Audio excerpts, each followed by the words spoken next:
that there is no polite way to tell someone that they have devoted their entire life to a folly. Wow. Wow. That's just, there's no polite way. Like you can say it with all the kindest words in the world, and they're still gonna find that offensive because it's not how you said it, it's the content of what you said. No one likes to feel like they've invested all their time and energy, hopes, belief, dreams, future endeavors, future relationships, every single thing, every single egg you put in this basket called religion, and you need it to be true. You need Daniel to have been in the lion's den. You need David to have killed Goliath. And if these characters did not exist and did not do that, what do you now do with your life? It puts you in a state of really shock. You know what I mean? So to tell someone that they devoted their whole life to a folly, just isn't kind words. You could say, ma'am, sweetheart, sir, no matter how you put it, man, when those words follow, it's going to be offensive. It's going to hurt. It's going to be abrasive because no one wants to. Neither one of us want to hear that. You know what I mean? None of us want to hear that because it's a lot of time and heart that we put into it. So, what do you do once you learn that you have devoted your life to a folly? How do you redefine yourself? How do you reinvent yourself? So, for those of you who are not familiar, man, this beautiful lady I have in front of me, her name is Kween Katt. She is an excellent lyricist, excellent rapper, performer. And I wanted to bring her on the show. We have an event coming up together there, and I'm truly excited for it. But I want to get into it. I want to ask Kat to just explain to you a little bit about her life. And if you just don't mind, Kat, start from the point where you woke up and had to reanalyze your life and how your thought pattern as it identifies with religion. We were just talking about before we actually went live that it's not just beliefs that you have; it's a system of belief that tells you how to see other people based on their actions, and tells you how to judge yourself. You know what I mean? And which things you hold value morally in your life over the other. We would hold one-on-one time with who we thought was God before we make family time with our own children and loved ones. A priority. So it's like when understanding that, hey, this religion isn't true. How did you first say, hey, you know what? How do I rethink, and how were you able to do that? Like, what philosophy did you come up with on your own, or did you learn from someone else? Just what's some of the steps you took? I started off. I tell my story in my book as well, guys. Hashtag No Religion. You can get it off my website or Amazon. But a long story short, I was ordained. I was an ordained minister, and If you don't mind, tell it to us again, so they can actually get that book from you. What's the name of that book again? hashtag No Religion. My website is iamqueenkatt.com. I don't know if y'all can see that, but it's the link. I put the title in the comments, family. So hashtag No Religion, family. Okay, I'm sorry if you can continue. You're good. Yeah, so I was an ordained minister, and I couldn't afford to go to theology school at the time, but I was still doing my studying and research. And so I started coming across different things that didn't sit too well in my spirit. What really took the cake was around June 17th, 20, I think it was 2017, I believe, or earlier, when Dylan Roof did the shooting in Charleston 9.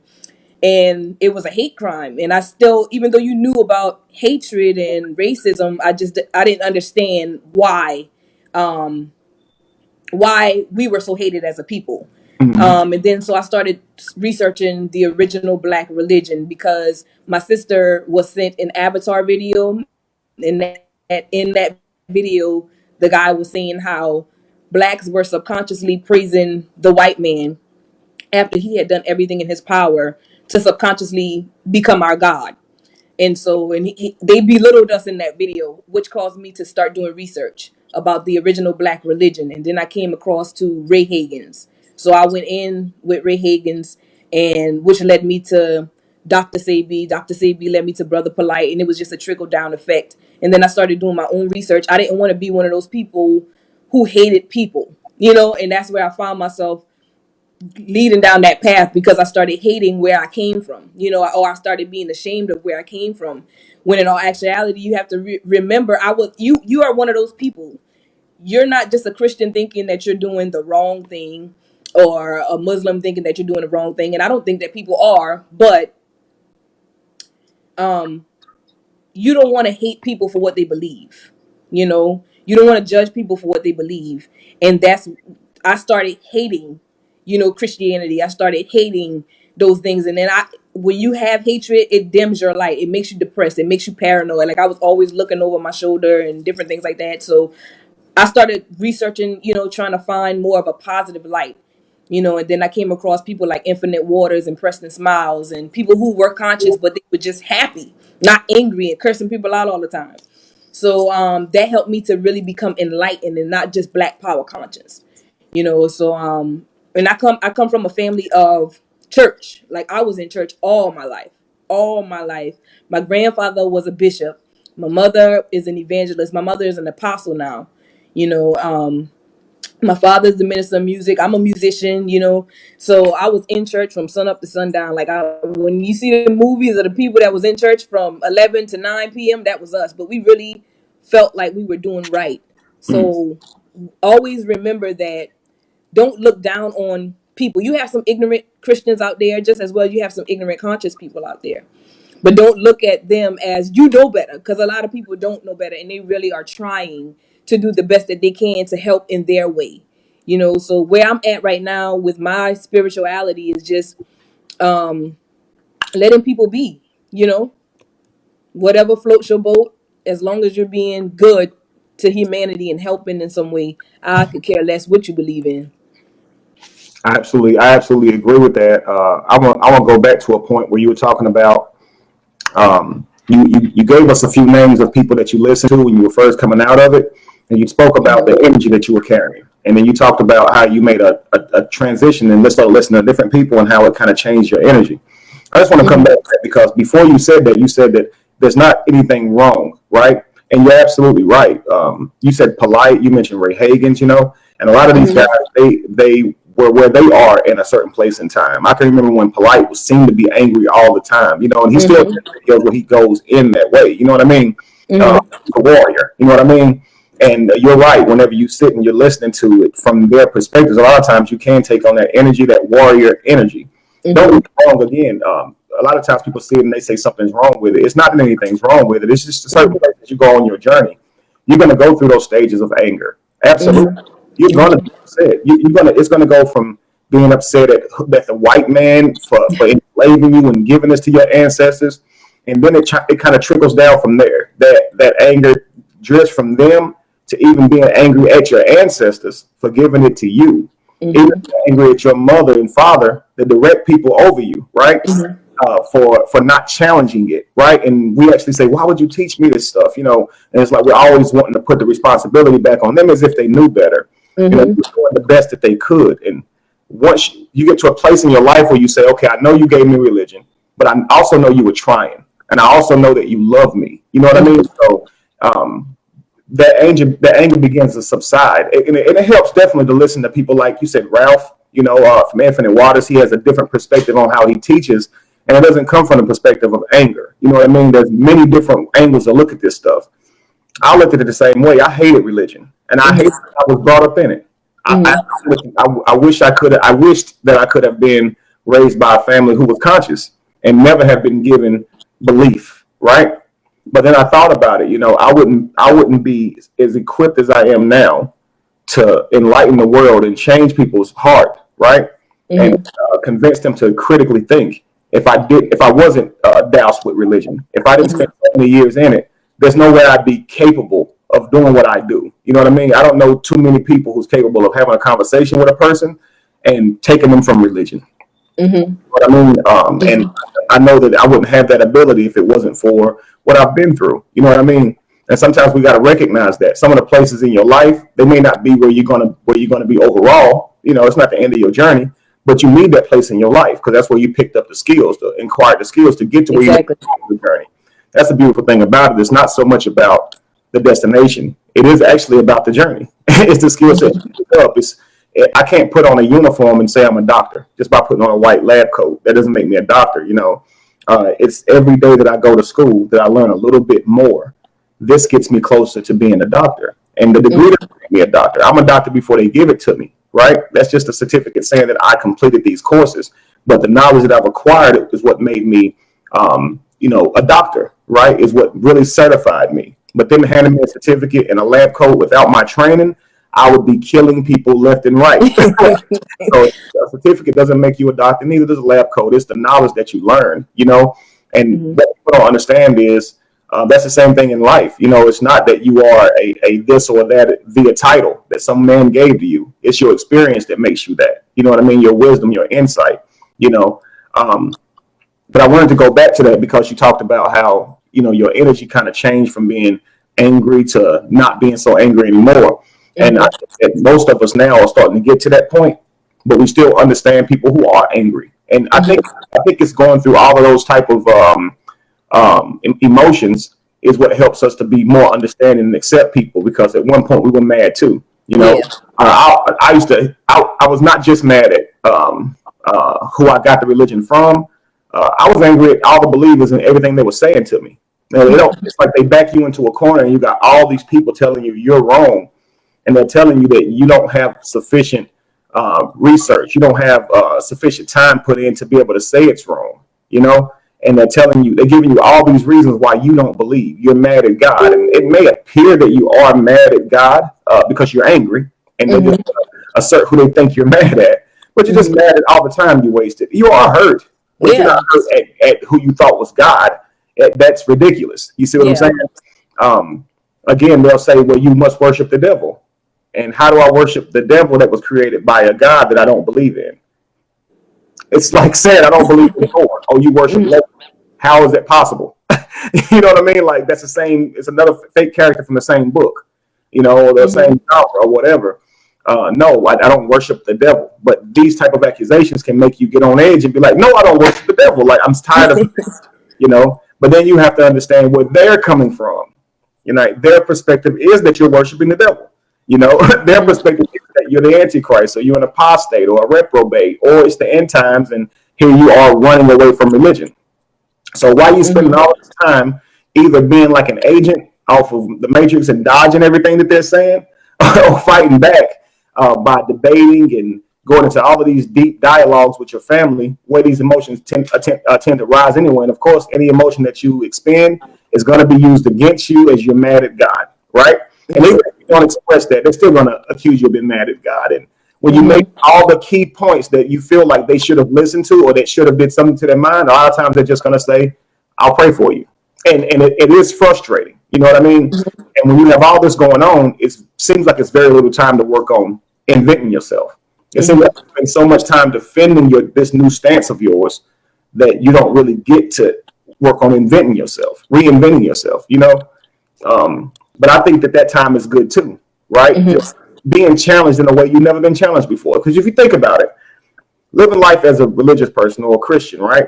Your paradigm never gets challenged. Like, you can stand up in church on Sunday and say, my ankle was hurting on Tuesday, and on Wednesday it was better. Thank God, right? Somebody stand up and say, I needed some food and some money came in the mail or whatever. Thank God. And they can give whatever happened to them. They can give the credit to a God that they believe in. And no one's going to say, wait a second, are you sure that was God though? Like, are you sure? Can you prove that? And they're not going to ask each other to prove it. So you've never been backed into a corner. Now, what happens is when you finally begin to assess what you truly believe, you actually taking on new ideas just to challenge what you truly believe. Like when I ask people, what if the Bible is not the word of God?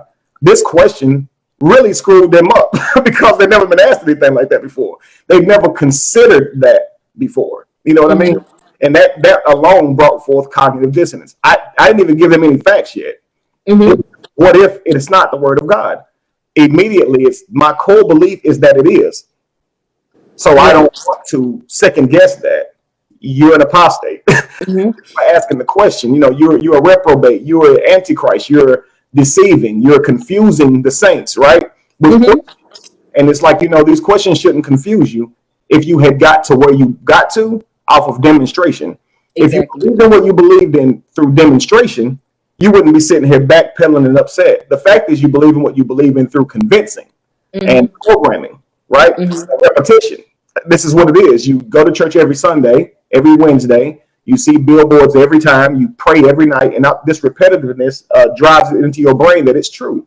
You know, it goes through demonstration. You know, again, when you lean to what you believe is authorities, like your pastors, your preachers, your prophets, your scholars, right? You say, well, they said that Mm-hmm. the law books was good. They said that the Bible was good. They said that the Bible is true, and now you're appealing to authority, right? Well, no degree Mm-hmm. gives you a right to say that something is real. And the way you know this is that other religions have scholars as well. So Mm-hmm. now you have to ask yourself, is is them saying that it's true enough reason for me to say it's true? Because that's what I've been doing. I've been appealing to authority, which is people who I thought were above me, and I've been appealing to majority, which is, hey, all of my peers believe in this, right? Why shouldn't Mm-hmm. I? It must be true, right? But in Iran, the same thing happens. Most of your peers believe in Allah, and the people that's ahead of you, your predecessors, right? They believe in Allah. So if you're still Mm-hmm. appealing to authority and appealing to majority, you're going to end up believing in who? Allah, not Christ. Mm-hmm. You're going to go with the majority, right? Yep. So whenever you are a believer and you've accepted your beliefs due to these reasons, how do you then change that? Because you've been believing what everybody else believed in. Now you realize that just because everybody believes in something doesn't make it true. Just Mm-hmm. because you read something doesn't make it true. And there's this laziness that we have as believers where we just don't research. If it Mm-hmm. feels good and we say, I felt that in my spirit, we deem it true. When we don't understand that feeling that you're feeling is a dopamine release. You know what I mean? It's Mm-hmm. true in essence, but it's not true in fact. You And know? I think that's because we're programmed. Like I said, I came up in the church, so I was programmed to you don't add to, you don't take from, meaning Mhm. that all I need is this Bible. So I Right. don't need to read outside of the Bible. Mhm. And so that's the main wall that you have with people is they believe that all my answers is in this one book. Mhm. And so what going back to what you said earlier about people not doing the research and everything, that I almost got kicked out of the church when I started becoming conscious because I came to Bible study and I was going through my own thing and I was like, I am tired. I'm depressed, I'm angry, and I'm broke, you know, and I'm tired of hearing about Jonah. I'm tired of hearing about Shadrach, Meshach, and Abednego. I'm tired of hearing about all these people. Tell me something that's gonna help me walk out of these doors and not be sad anymore. You can't Mhm. tell me to read this Bible. Read the Bible and it'll give you peace. And I'm like, what Bible are y'all reading? It's nothing but, you have some good scriptures that might tickle your ear and different things like that, but it's so many rape stories in the Bible. It's so much bad stuff that's in the Bible that they don't teach, and what really changed the game for me was when I started doing my own research and I found out that Matthew, Mark, Luke, and John that wrote the books were not actual disciples. Right. And when I presented that to the church at the time, it was like they considered me as blasphemous, like, but I'm like, this is the truth. Like, these people are not the ones that walk. Like, how can you tell me what actually happened if you weren't there? And then if you all you got to do is go to the beginning of those books in the Bible, and a lot of the authors tell you that I'm just going to tell my version of this story.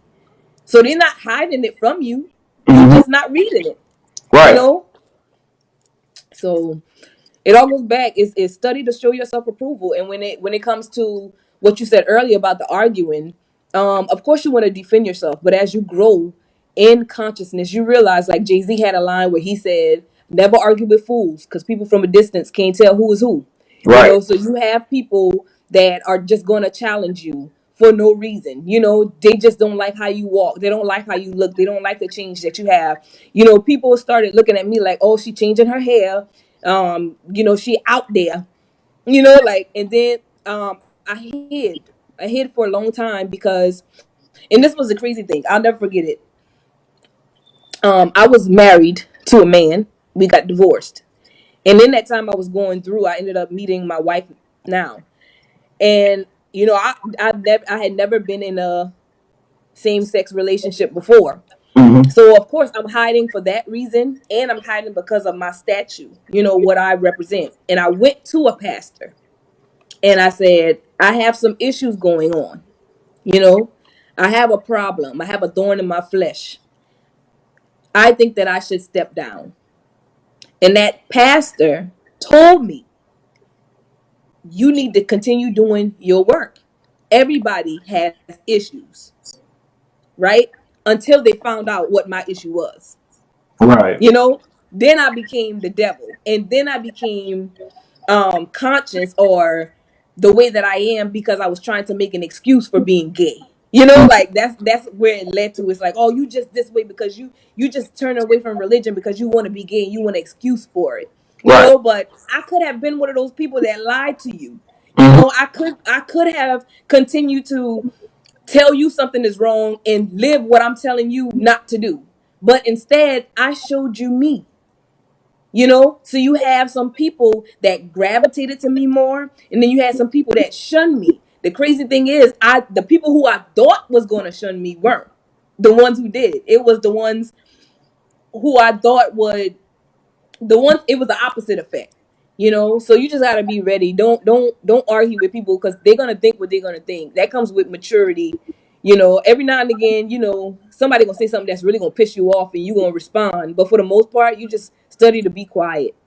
You It's know. true. It's very true, and you can tell by the questions that they ask. Thank you, Dewanda. You can tell by the questions that they ask if the question is actually aimed at getting understanding, or if it's just Mhm. aimed at destroying your character. So, you said that they would use your sexuality as a reason to leave religion or to not believe in it, right? Mhm. That fallacy is actually called an ad hominem. If those of you are not familiar, go look at my video called "What is an ad hominem," where I actually go into what that means. It means to target the person versus their content versus what they're saying. So my goal is to make you look bad. So now what you say loses value, right? Mm. So if you're telling me that you don't have a good reason to subscribe to a belief in a book that has no proof or history backing it from outside of that book, it has no dates. It has things like talking donkeys, right? Things that do not exist in real life at all. Like, Mhm. period, these things don't happen. You know, talking snakes, like these things don't happen in real life at all. And so, if you've never seen this happen in real life, there's no reason for you to believe it truly happened because you read it in the Bible. Because if that's the case, you can read the Quran and think that Krishna is blue, right? Mhm. You can read I mean, not Quran, but Bhagavad Gita. You can read the Quran and believe that Allah put a bird back together in midair after Muhammad cut it into a bunch of pieces and threw it in the air. That really happened if you read the book, but in reality, that doesn't happen, man. You know what I mean? And so you're telling them facts, right? Mhm. I can't with good heart say I believe in this stuff if I'm required to prove it first, right? If I'm required to measure it first, I cannot say I believe in this, right? Now, if you're telling me to Mhm. believe in it because it feels good, I mean, I can do that. I mean, it'd be nice to believe that my mother's in heaven and I'm going to see her one day. Absolutely, it feels good. So yeah, why not believe that? But if you ask me to prove that, right? If you ask me for evidence that supports that, there is none. You're logically saying I cannot subscribe to it, and then they say, well, you're only saying this because you're gay. Mhm. This is an attempt to sway because that has nothing Yes. to do with the other thing, right? Yeah. Okay, I'm gay, right? What does that Mhm. have to do with what I just said, though? I just said, Exactly. does the fact that your sexual orientation identifies with what they call gay, does that mean now that there is evidence to support the Bible? No, it doesn't. Does that mean that there's history to support the Bible? Does it mean that the Bible can be demonstrated to be true over the Quran, the Bhagavad Gita, the Vedas, or all the other books, right? No. So until you can do that, you don't have a right to say that this is why I left. I just gave you the reasons why I left. So don't assert new reasons. That's called a straw Mhm. man.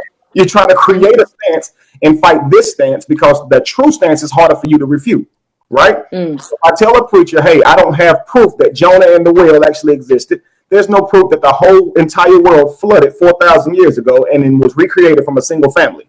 There's no proof. Mhm. If his question is not to that comment that you just said, that statement that you just made, and it goes to what your personal character is, that's an ad hominem. It's an attempt to sway the conversation. This is never right, even if it seems to be, even if it seems to make sense, right? Let's just say there's a priest, right, who is teaching on marriage, and someone says, well, this priest is giving all this marriage mentorship, all this marriage guidance or counseling, but he himself has never been married, right? Mhm. You're attempting to destroy what he knows because he's never committed to a matrimony. This is not, priests actually have to do a lot of research by way of being married. They don't actually technically have to be married to understand marriage. They probably know more about marriage than they would care to know, but they have to know because they deal with people. So by you saying because they've never been married means they don't know anything about it, that is an ad hominem. You're trying to diminish what they know because you're trying to say they don't have some type of experience. This is ridiculous. That person could know more than your husband, and you've been married to him for 20 years. Like, you know what I mean? I know people have been married for several years and still don't know anything about marriage. You know, it's deeper than that, you know? And so these are things that they try to assert at us so often. And again, this all goes into reinventing yourself, because it's not just reinventing yourself through the eyes of how you see you, but it's reinventing yourself through the eyes of how the world sees you, because they're going to come up with whatever reason that they can for why you left religion. And they're doing this not to be personal towards you. They're doing it to keep from having to look at it themselves. So if I can say, hey, you left because you're mad, you left because of your sexual orientation, you left because somebody hurt your feelings, your church hurt, right? You left because you just didn't have faith. You left because God didn't give you what you wanted him to give you, right? You left just so you can go sin or do whatever you wanted to do. This is things that people always say, right? All of these are reasons for you just not to research. That's all it is to it. Exactly. Like, if you're doing research, you're going to tell me why I left. But I've told you why I left. You don't get to also tell me another reason if I didn't say that. That's not fair. That's not how it works. If that's the case, I get to say that you're a Christian because you're lazy and don't want to do any research. That's not fair, right? I get to say that you're a Christian because you want to go to heaven and you're scared of hell. I could say that. See, it doesn't make it fact, and it doesn't deal with is Christianity really true as a religion. So I won't do that, but I could. And it wouldn't make them feel any better. You see what I'm saying? So I feel like when you're going to have a dialogue with a person that you love, they must establish that we're here to have a conversation, not argue and fight and be stupid, because that's ridiculous. That I won't do. I'll have a dialogue with you all day. But if you're not willing to dialogue without resorting to common fallacies just to try to prove your point, how can we get anywhere? It's not productive to actually getting the answers, man. You know what I mean? And that's what will happen a lot of times when you ask them a question. They don't want to answer that question because the answer to that question disproves everything they thought they knew and understood. So they'll rephrase it and put it back in your lap as something else. You know what I mean? And that's why I say when it comes to redefining yourself, the one question you have to ask yourself is, who am I? How much information have you taken from other people to describe yourself? I mean, we're going to take a lot of information from our parents, right? The people who grew up with us from a young age, they're going to tell us who we are and who we ought to be. The first thing you want to do is get rid of your ego. And don't get me wrong, religion not being true has a way about killing your ego. Like it does. Your sense of pride that you think that you have in the know. Because Christians walk around like they know that Jesus is true. They also walk around like they know that Allah isn't. And you never read the Quran, though. So where did you get this confidence from that their God is false and you're right? Like, where does this false sense of confidence come from? Because you surely haven't examined it towards all the 4,200 religions in the world. You certainly haven't examined your denomination to all of the 32,000 denominations outside of your own. So all of the 31,999 denominations outside of your one denomination, you haven't examined it to them either. You think Baptist is the right way to go. And Pentecostal's bad, right? How do you know that? Besides the Baptist. You see what I'm saying? It hits you in the face so hard that you don't know what to believe no more. You left saying what is true. And that's exactly where you need to be, right? That place right there it feels hard, but don't get me wrong, it feels like you're lost. It does. You are lost. You're in a state now of saying everything I thought I knew in my life, everything I've been pledging my life on could be false, man. Like, we put our hands on Bibles in court. They do everything they can to make you believe this book is valuable. Man, why isn't it true? That was my thing. God, why couldn't you have been real? Why couldn't you? Because everybody believes in this stuff. So once you find out it isn't, it humbles you. And now you're saying, okay, I just got to start over, you know, and you don't go to people saying, I know more than you anymore. And demanding that you think you know it all. Because now you left looking stupid now after all these years. Or something, and you don't have any other choice but to rebuild. So the first thing you do is get rid of your ego and say, hey, instead of identifying with what you know, because let's just think about this. How old are you, Queen? How old are you? No, I'm good. I'm 30. 30. So 30. Now, to be 30, you do have a lot of wisdom and knowledge, right? And insight. But you're still just 30, right? I'm 37 and I have people old and young, far and wide, who come to me for my wisdom, right? But I am Mm-hmm. 37 years old, man, right? That means that there are billions of years, billions, that I wouldn't even know on this planet. So there's a whole lot more that I don't know than what Mm-hmm. right? Even within this 37 years, I can't tell you about molecular biology, marine biology, right? Yeah. I would sound stupid if I began to even try to do that, right? Mm-hmm.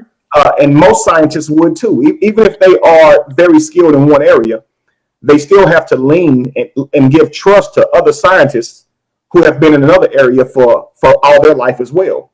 So mostly you're believing what you heard anyway. You're still trusting anyway, right? Mm-hmm. So when you realize this, you say, okay, there can't be a whole lot that I actually do that I can say I know. There's Mm-hmm. a lot of information that I may accept, but I can't say I know it and have studied it for myself, right? Many of us have never Mm-hmm. looked under a microscope to see a cell, yet we do identify or believe that a cell is true, right? Mm-hmm. That doesn't make you stupid, but it means that if you got all these scientists telling you a cell exists, of course you have a reason to believe it, right? Now, if you look up Mm-hmm. under a microscope and you don't see a cell, you have every right to challenge what you've been learning. You know what I mean? What Mm-hmm. necessarily would make you say, okay, wait a second, I can't believe nothing these people say. You know what I mean? That's exactly what happens. You thought you knew what was happening, now you don't. So okay, Mm-hmm. let me identify with the unknown, because if I identify with what I know, I walk around with my chest out over a little bit of information, the few books, the few experiences that I had in my life. I walk around thinking that I actually know something. This puts a cap on your capacity to learn because you think you know something.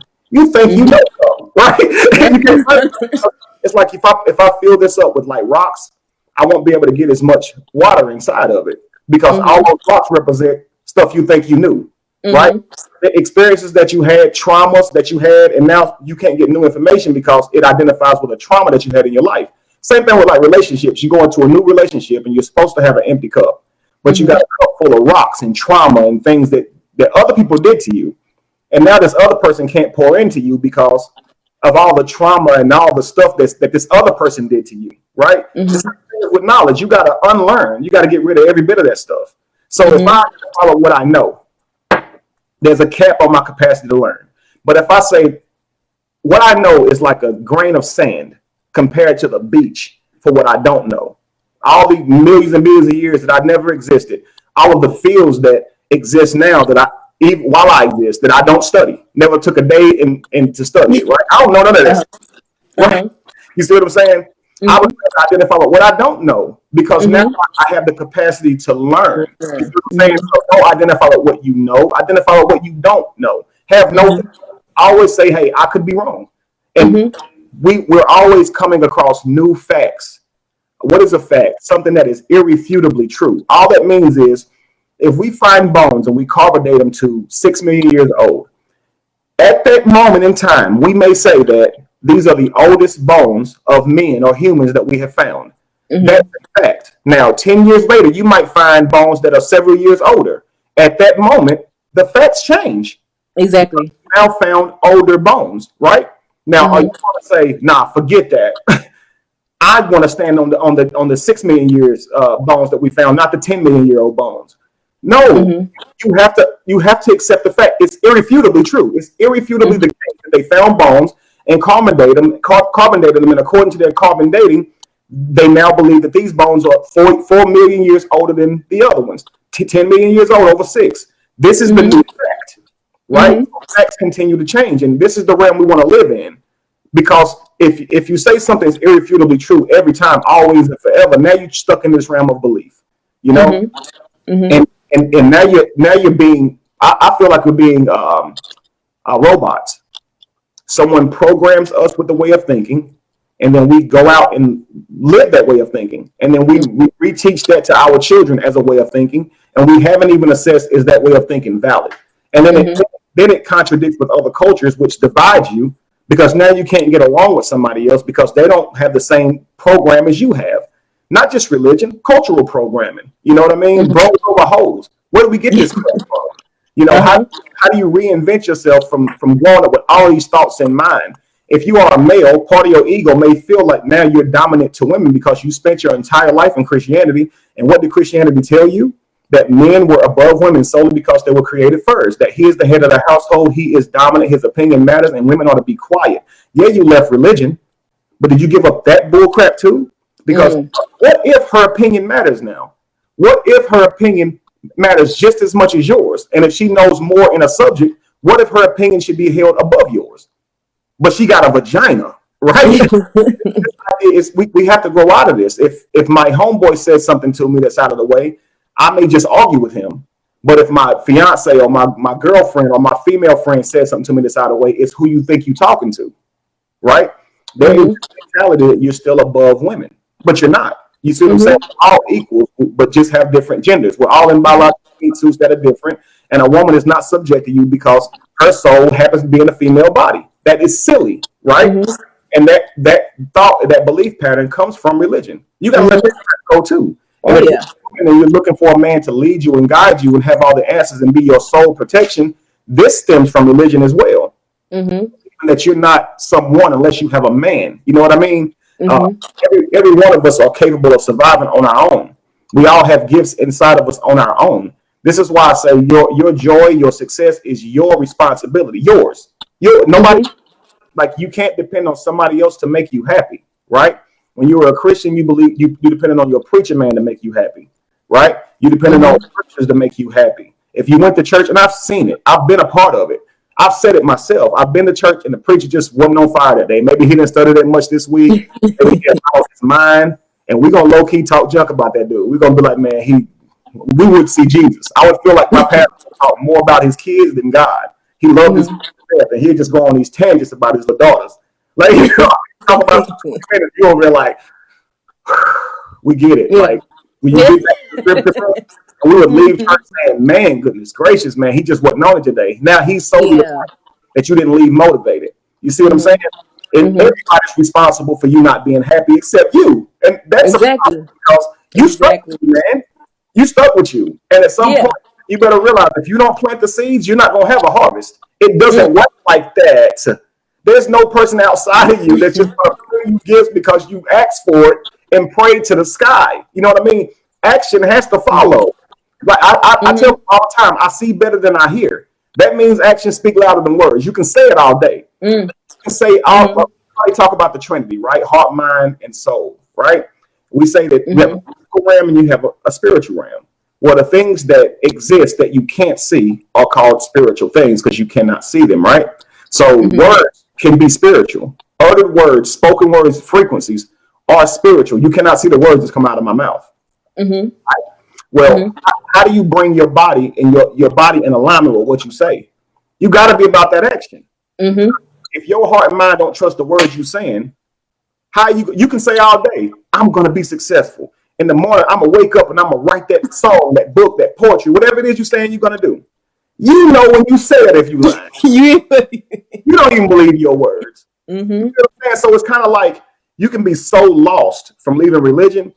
And I say my thing was to make small goals, short-term goals, because when you don't more in life, trying to see yourself 4 years down the road is just impossible. And it becomes depressing. And it'll put you in a state of depression, for real. And if you're in a place of depression, you won't be creative. You know what I mean? So you got to study the law of attraction. You'll understand that when you walk around with all this negative energy on you, it caps your creativity because you're in a sad place. You put your mind in the hell. So instead of having these large steps, let me make little small steps because I don't have to step so high to get up, right? Exactly. So a year down the road, let me just look to tomorrow and say, when I wake up in the morning, I'm going to avoid my cell phone for 5 minutes, right? And I'm going to start writing something. Right? Yeah. When you wake up, do that thing, and slowly but surely, your heart and your mind will start to trust your mouth, right? And then here's the thing: you get to put these little bitty trophies up. You get to wake up and say, you know what? I said I was going to wake up this morning and work out, and I did it. Yeah, just one workout, but you've been lazy. Yeah. Exactly. So while somebody may say, "Man, that's just one day," don't listen to them. Right? That's one day for you. Like that's one. Start with a step. Taking one step, and tomorrow say, "Hey, I'm going to do it again." Right? Yeah. Just make it a day. Just make a day out of it. You know, make a moment out of it. You know what I mean? You may forget about your plans and say, "Hey, tomorrow I want to wake up and I want to write something." And you wake up, and because of habit, you just get up and go on about your day, not thinking about it. 12 o'clock come around. The moment you remember that, say, "Let me stop what I'm doing and start doing something, because at some point we got to take control over our lives, family. It really sucks. And I know for you guys, you hate it too, to say over and over something that you want out of your life, but then you're not actually even doing research to figure out how to go about it. It's on you. And the longer you wait is the more you really are holding yourself back. We be sabotaging ourselves because we really don't think we deserve success. Yes. Like, I should have had a book written 3 years ago. I really felt like I wasn't good enough. I've been working for somebody for years, clocking in and out for years. I felt like that's all I was pretty much good for. You know what I mean? It's doing that, you know. And whenever you start writing, you figure out all these reasons in the world why you're just not good enough, right? And you find something else to do, right? And you soak your energy into all these other things, and before you know it, you didn't get it completed, right? And then now you're mad at yourself. As long as you're doing that, you're going to continue to punish yourself. At some point, you got to realize and say, okay, let me go out here and plant these seeds. I know I don't feel like it, and it may not give me an immediate harvest tomorrow, but I do understand that it requires my effort, though, because when I walk into a gym, regardless of how hard I work, when I leave that gym, I look the same way as I look when I walked in it. I do. Like, I can get on the scale immediately after I leave the gym. You're going to weigh the same dang thing. Your measurement, I don't care how hard you work out. Like, it's the same day. I mean, you don't know what you expect, right? Yeah. That's what many of us do. We actually go to the gym and then we hop on the scale right after the workout. Look in the mirror right after the workout. And that's discouraging because you always measuring yourself to something. Whenever you should just say, hey, if I do the work, the results will come. If I work out every day, whether or not I get on a scale or measure myself, the results are going to come because working out is what does it. Getting on the scale don't make you lose weight. Wrapping tape around yourself don't make you skinny. It don't. It's the workout that does this. You see what I'm saying? So the harvest don't come from wanting it. The harvest don't come from looking outside to see if it's growing. The harvest only comes when you get out there and you plant it. And then when you plant it, you've got to water it, right? And you got to keep it in the forefront of your mind. This is what manifestation is all about. I said before, satisfaction, the root word is not satisfy, it's action. How can you get the satisfaction if you don't first put forth action? Effort is everything. You're gonna have it if you don't. And that's the thing. When you're religious, you just don't put a lot of effort in. You put effort in, but it's the way you were taught to put it in through prayer, fasting, and things of that nature. And don't get me wrong, meditation, fasting, these things can be good, but if you don't put forth effort, your goals are not going to come to fruition. They're not. If you don't build, if you don't network, if you're afraid to market yourself, all of these things are going to be the catalyst to hurting you, especially if you're trying to be an entrepreneur. At some point, you got to market yourself. If you're selling t-shirts, man, you might have to wear your own t-shirts. You might have to model all day. Right. And I still continue to do it. And if you post a post and nobody likes that post, because you know how it is, they'll like all your other posts. As soon as you say, hey, go buy my no religion shirt. Yeah. Don't nobody hardly see that one. And it'll be discouraging to repost again. Like, nobody want to buy it. Don't worry about that. Repost it again. You see what I'm saying? Like, it's about repetition. You got to make sure you stay at it. You know what I mean? And going back to you saying feeling like you're worthy, that's been my prayer. You know, feeling like making myself believe, because you could ask for $10,000, right?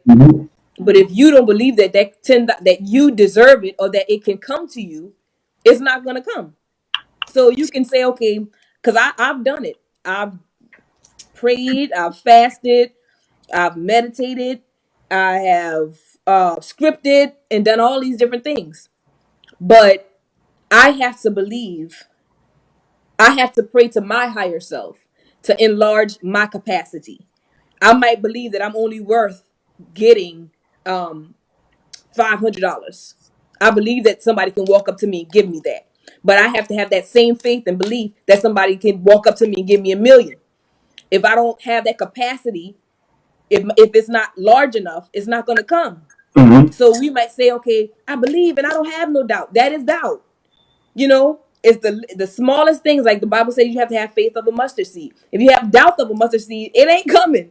And so that's something that it doesn't happen overnight. Like you said, you have, I went completely blank, but you have to believe in yourself. You have to, like you said, I get up in the morning what helped me to start reinventing is I got a whiteboard.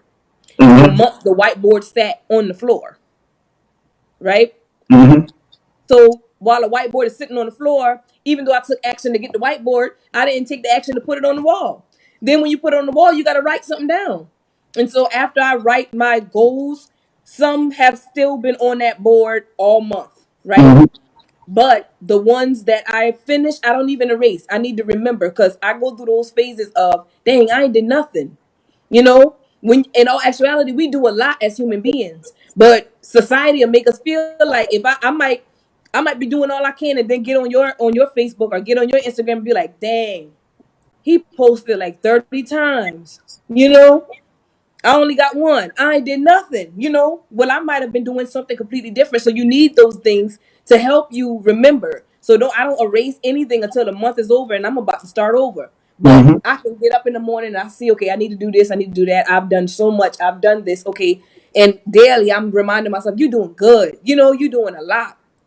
So those are things that help me to reinvent myself. Also, like I started researching. You can't research consciousness and not come across health.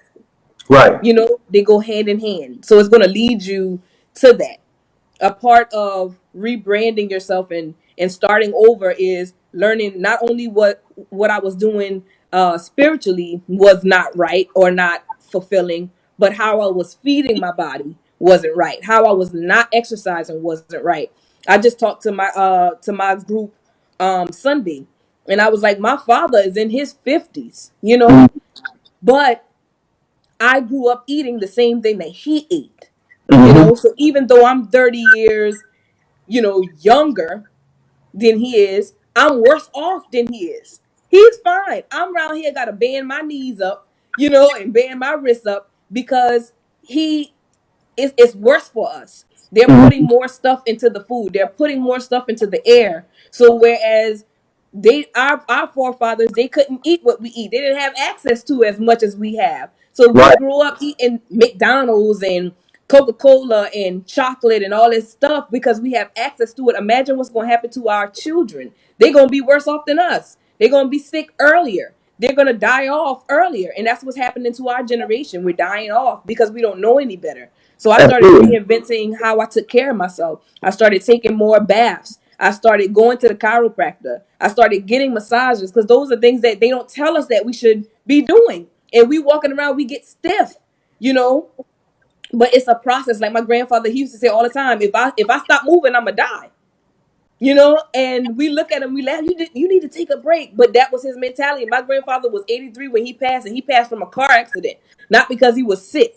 You know what I'm Mm-hmm. saying? He could outrun a lot of people at 83 years old because he kept moving. And so it's important when you're reinventing yourself, you can't put all the blame. Like if it's God willing, I'm gonna die. We gonna die from something. You know, I'm gonna just keep eating these chitlins because we gonna die from something. You know, no, you don't have to. You don't have to die early. You know, you don't have to. Like, we gotta believe in something.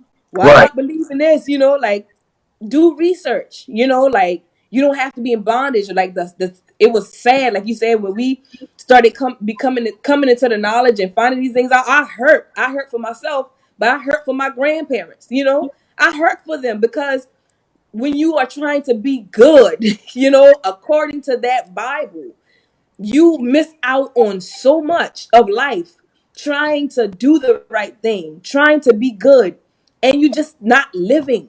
You know, like it's sad. So it's like you have to that's just a part of like reinventing yourself for me. It's just like taking time out to figure out what you like and who you are. Because it's something that you said earlier, that I started journaling, and that's something that's very important.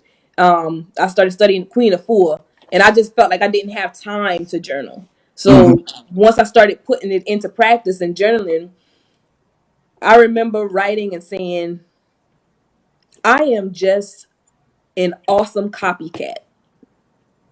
And that I hurt my own feelings. Mm. But that's how I was taught. It'll take a little bit from this person, take a little bit from that person, study this and study that, and take a little bit from that.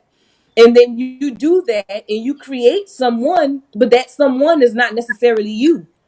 You know? So at the end of the day, if I have filled myself up with being a little bit of this person, a little bit of that person, a little bit of this person, a little bit of that person, who am I? So now I have to start all over again and be like, okay, what do you like? You know, I like how that person looks, but I don't like to wear makeup. I sweat too bad. You know, so I have to figure out what works for me. You Mm-hmm. know, even down to with my hair, when I came to the realization that okay, I'm going to be natural, but I don't do hair, so you're going to have to make a decision, you know. So I decided, okay, I'm going to lock it up, but I do everything for a reason. So when it's like, okay, I don't want just let me research locks, let me research dreadlocks, and I decided to do freeform. And to a lot of people, I looked absolutely crazy because you can go on my pages, you can see my hair was down. You know, I had the good hair. You know, I was the Becky with the good hair. You know, and so to my family, I looked foolish. Like, you got all this pretty hair, you chopping it off. You know, first I went to the afro, chopped all the dead hair off, but I wanted to be healthy. You Right. know, and so I chopped all the dead hair off. And then when I started letting the afro go, because freeform, you do nothing with your hair. You wash it, you shake it, and you just move on. But it's Mm. a part of it's a part of the Rastafarian study. I'm not Rastafarian, you know, but I decided to go that route because I have a control issue. I like to control everything. Like we were talking about being nervous about the upcoming event. Right. I get more nervous because I'm a control freak.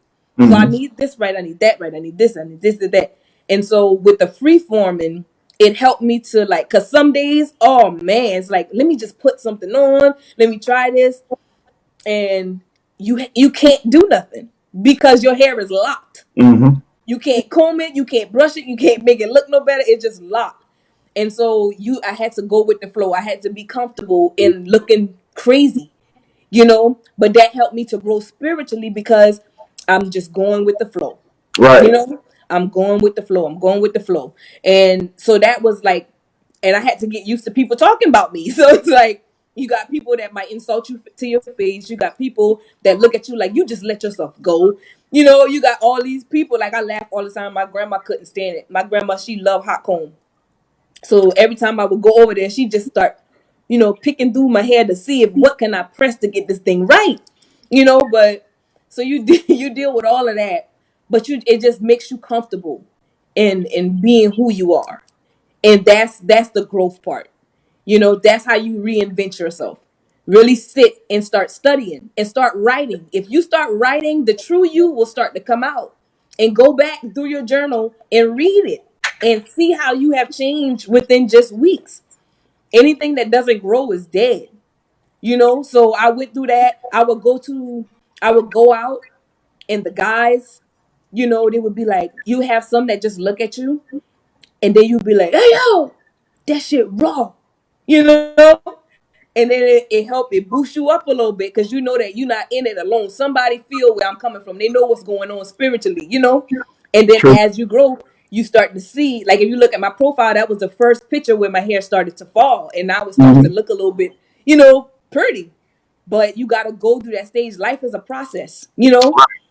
And we always want the finished product, but you got to go through, you know. It don't feel good all the time. You don't always look good all the time. It's Tell a me about transit. it. It's the ugly phase. You're gonna go through the ugly phase. Ain't no getting around it. But that's all about you're gonna come out shining as pure gold. Like, people ask me all the time, like, how did you get your hair like that? I did nothing.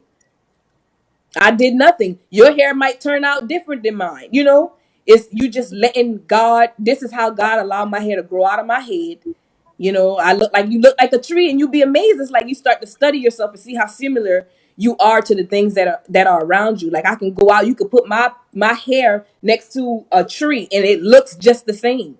You know, like, you will be surprised, you know, at how you and nature are just alike. You know, so that just goes with, you know, reinventing yourself. You have to allow yourself to be reinvented. Don't fight it. I think that's so beautiful. It's like basically what you're saying is you allowed, or you created a way of thought to where you allowed yourself to change, and your physical body to change to the point to where your image reminds you that you're nature itself. Like, that's Exactly. freaking mind blowing, yo. Like, Yeah, I that's love that. Like, when I look in the mirror, I'm reminded of how I look like the trees, right? Mm-hmm. Or how I'm supposed to just go with the flow, right? Because Mm-hmm. everything's happening at once in the universe, and that's really all we're ever doing. We never really have control. Mm-hmm. The idea of having control is just an illusion. We don't have any control. I say all the time, you could be in a car and that navigation can be on, and you could be in a strange place and you feel like you know where you are because the navigation is telling you where to go. But if that battery dies, you realize how much you didn't know, right? And all of a sudden Exactly. panic sets in. The panic comes from your ass thought you knew where you was going, and Uh-huh. now you realize you don't even know what to do. Exactly. Now you You got to got pull on. complacent because someone was doing the work for you. You Right, got so complacent because you was listening to somebody just telling you turn right, turn left. But now when it goes off, like you said, you have to decide. You and know? now you are navigating this world or navigating this journey without that system that you once used to depend on, and now you're having to Mm-hmm. ask for direction from Mm-hmm. other people and yourself, and now you have to pay attention to your surroundings because you don't want to pass that road coming up. Where whenever Mm-hmm. you had that machine telling you make a left and in 20 feet, you don't have to worry about it. You just chilling. Your music gonna get low for you, and it's gonna tell you. Mm-hmm. But when you're following actual directions and you don't have that screaming at you, now you have to Mm-hmm. look at every sign as you pass by it. Now, yeah, Mm-hmm. that's gonna work. But what happens is you'll notice you start to understand the terrain better, right? You start Mm-hmm. understanding where you are located better. But when you Mm-hmm. follow that navigation, it might get you to where you're going, but it doesn't help you to know how to get where you're going without that Exactly. navigation. So you always need it. Until you actually start assessing your surroundings as you're going certain places, you can't tell me how to get to a place you just drove to because you use your navigation. Mm-hmm. Isn't that crazy? Yep. If you have to learn that way, you'll be able to tell it like the back of your hand. You can give me the directions using street names. You can give Mm-hmm. me the direction using directions, north, south, east, and west. You can give me a direction using landmarks. Make a left at the big red church. If you see it there, roller coaster, you missed it. Now I don't know where Mm-hmm. that sits when you see a roller coaster and you missed it. You get my point. Uh-huh. you know. And then the next thing you said is that your diet and health is right there with consciousness, right? Mm-hmm. We lived our entire lives believing that this God, this higher power, rewards us. Where your consciousness or your higher self is your God or your guide. Sounds Mm-hmm. like God, right? But that's your guide, and it does reward you. Whenever you change your diet, it literally does reward you. You get Mm-hmm. smarter, and this is not me just talking. This is scientifically proven. When you take bad things out of your diet, your brain power gets faster, just like your Mm-hmm. body will get faster and more mobile. So does your brain. So it's like your consciousness or your brain is literally rewarding you for taking the time to control what you put inside of it. Mm-hmm. It just means to control what you put in your body, and that don't mean just food. That means your eye gates too. Like if you're not controlling what you're watching every day, Mm-hmm. that's what's inducing your laziness. Mm-hmm. Literally, you could be watching TV shows, and during the time of you watching a TV show, you could be doing something better with your time to create an income for you. But you just watch the whole series on Netflix, right? It's not just the time you spend watching it, the dialogue on the show, right? The Mm-hmm. message in the show could taint how you see the world. So it's very important that you assess what you're putting into your body, whether that be what the music you listen to, the shows you watch, and the foods that you eat. These things you have to do on a daily basis because that's what's going to keep you focused on reaching your next goals in life. I'm bringing Kween Katt back on. I lost her for a second there, but here we go. There you go. So I was saying that's what we need to stay focused on in life because again, your consciousness does reward you. One of the first things I did, and this was long before I left religion, was to take fluoride out of my diet. I had read that fluoride helps to calcify the pineal gland. Calcify means make it bone-like or hard. And when it's calcified, the pineal gland doesn't release the chemicals and things that it doesn't receive like it should because it's calcified. They put fluoride in our tap water, different toothpaste, So I took the conscious effort upon myself to start looking up everything I used.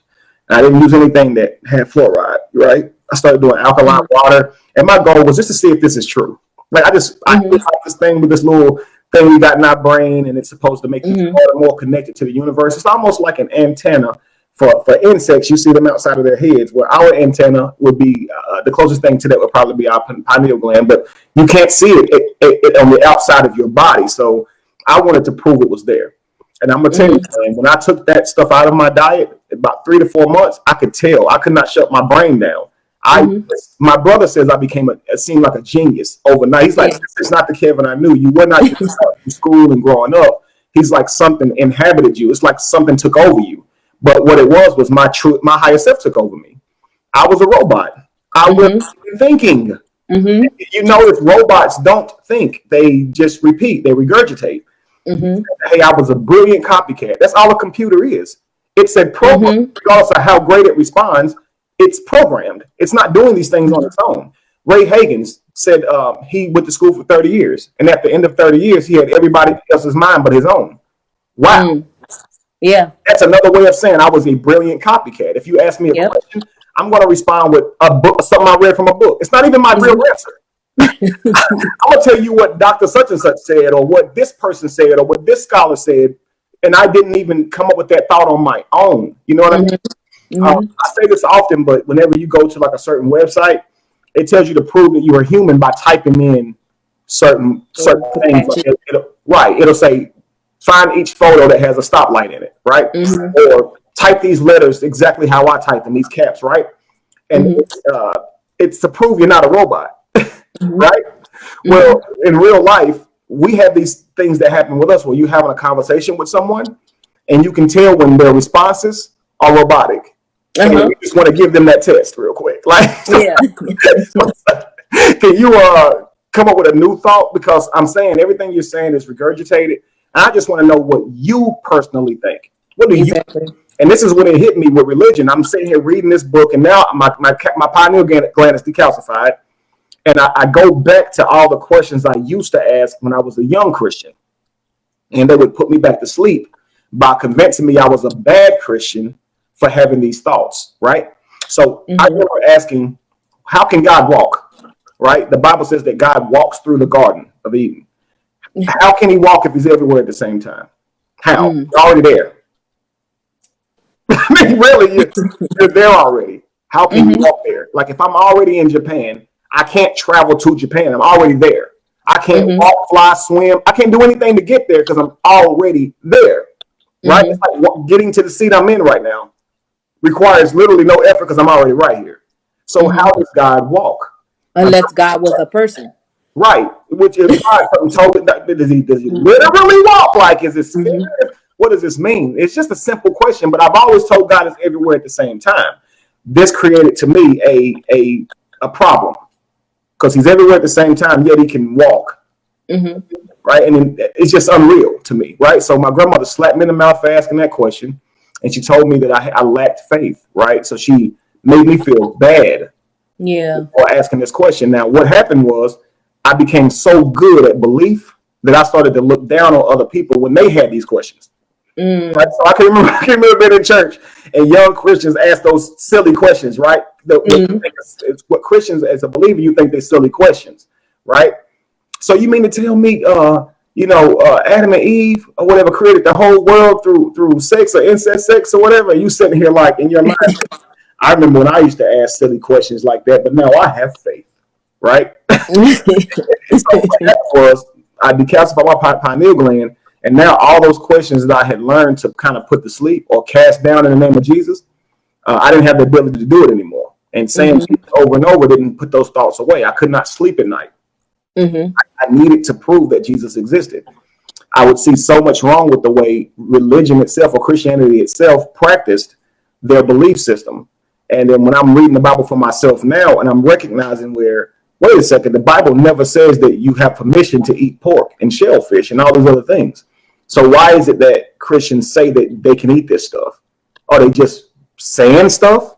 And it hurt me because I believed in my elders. I thought that they really read the book for truth and fact, and I thought they were teaching it to me correctly. However, when I read it myself, there is not a single place in that book that gives you permission to eat freaking shellfish and pork. There isn't. So it's like, or wear wool in what is it, wool and cotton at the same time. Right, yeah, mixing linens or clothing over the corners of your beard. You know what I mean? Like it blew my mind. You know what I mean? Just to say the least. Now I would ask the elders in my church, why do you think it's okay to eat pork? You know, if the Bible doesn't say it, and a few of them said it did say it. Okay, I'm all ears. Where does it say it? find a scripture where they were debating washing hands, right? Someone didn't like how the disciples didn't wash their hands before they ate. So they say, hey, shouldn't you wash your hands, Jesus? And they want Jesus to speak on this topic. Jesus doesn't want any foolish argument because he's like, the idea was you wash your hands this way, that way, flip it around, do this with it. Your hands was actually clean. There was a whole system to washing your hands before you ate. So Jesus didn't want foolishness by narrative's sake. I'm not saying Jesus exists, family, but by the literature, Jesus didn't want to entertain this foolishness. So he says, as long as you pray over your food, whatever you eat will be clean. Now, they said this gives them a right to eat pork. Now, I said, where does it say you can eat pork? Well, they said, if Jesus said that long as you pray over it, it makes it clean. He said food, though. It makes food clean. Pork was never food. He said, if I say go into my fridge and you're welcome to anything you want, you're not going to eat the baking soda, right? You're not going to eat because you know what's food and what isn't. The Bible does not say, okay, now you're allowed to eat pork. So where did you get this idea? It never said that. So you a scripture about washing hands and saying that that's permission to eat everything. Come on, man. You got better than that. And then they go to the scripture where Peter witnesses a fabric, right, with all these different animals on it. Now this is way after the fact of the first washing hands incident. So now Jesus is already dead and gone. Peter's still alive, but Peter was there that day during the festival, because most of the time that these things happened, it was during some major festival, right? So they all eating in one place, and of course they're gonna argue because they're together, right? Jews always try to be a better Jewish person than the other, right? So Peter's there witnessing, supposedly by narrative, by literature, Peter's witnessing Jesus say, just pray over it and it'll be clean. Now here we go, several years later, here's Peter after Jesus is already gone, crucified, right? By literature's sake. And he sees this blanket that has all these animals on it, and they still call them unclean animal. Peter sees a blanket. Upon it has all these unclean animals, and he hears a voice from the Lord that says, rise, kill, and eat. Now, this is way after the fact. Peter says, wait a second, God, I have never ate any unclean thing. See how he still called it unclean? This is after the fact. So this proves not even Peter, who was there at the time, thought Jesus was saying you could eat pork. He said it was unclean and said that he's never eaten that crap, ever, right? And people use that scripture and say, well, God is at that moment saying it's okay to eat it. But I'm like, if you just read a couple more scriptures, it actually tells you what that vision meant. It meant that people who weren't saved, Gentiles, or never had the rights to be saved, were now going to be given a right to be saved. And there was a man on his way to that town who wanted to be saved, and that was God's way to symbolically tell Peter that he's going to be welcomed into the fold. You can now invite this man into your house, because the goal was don't mix with anyone who was unclean.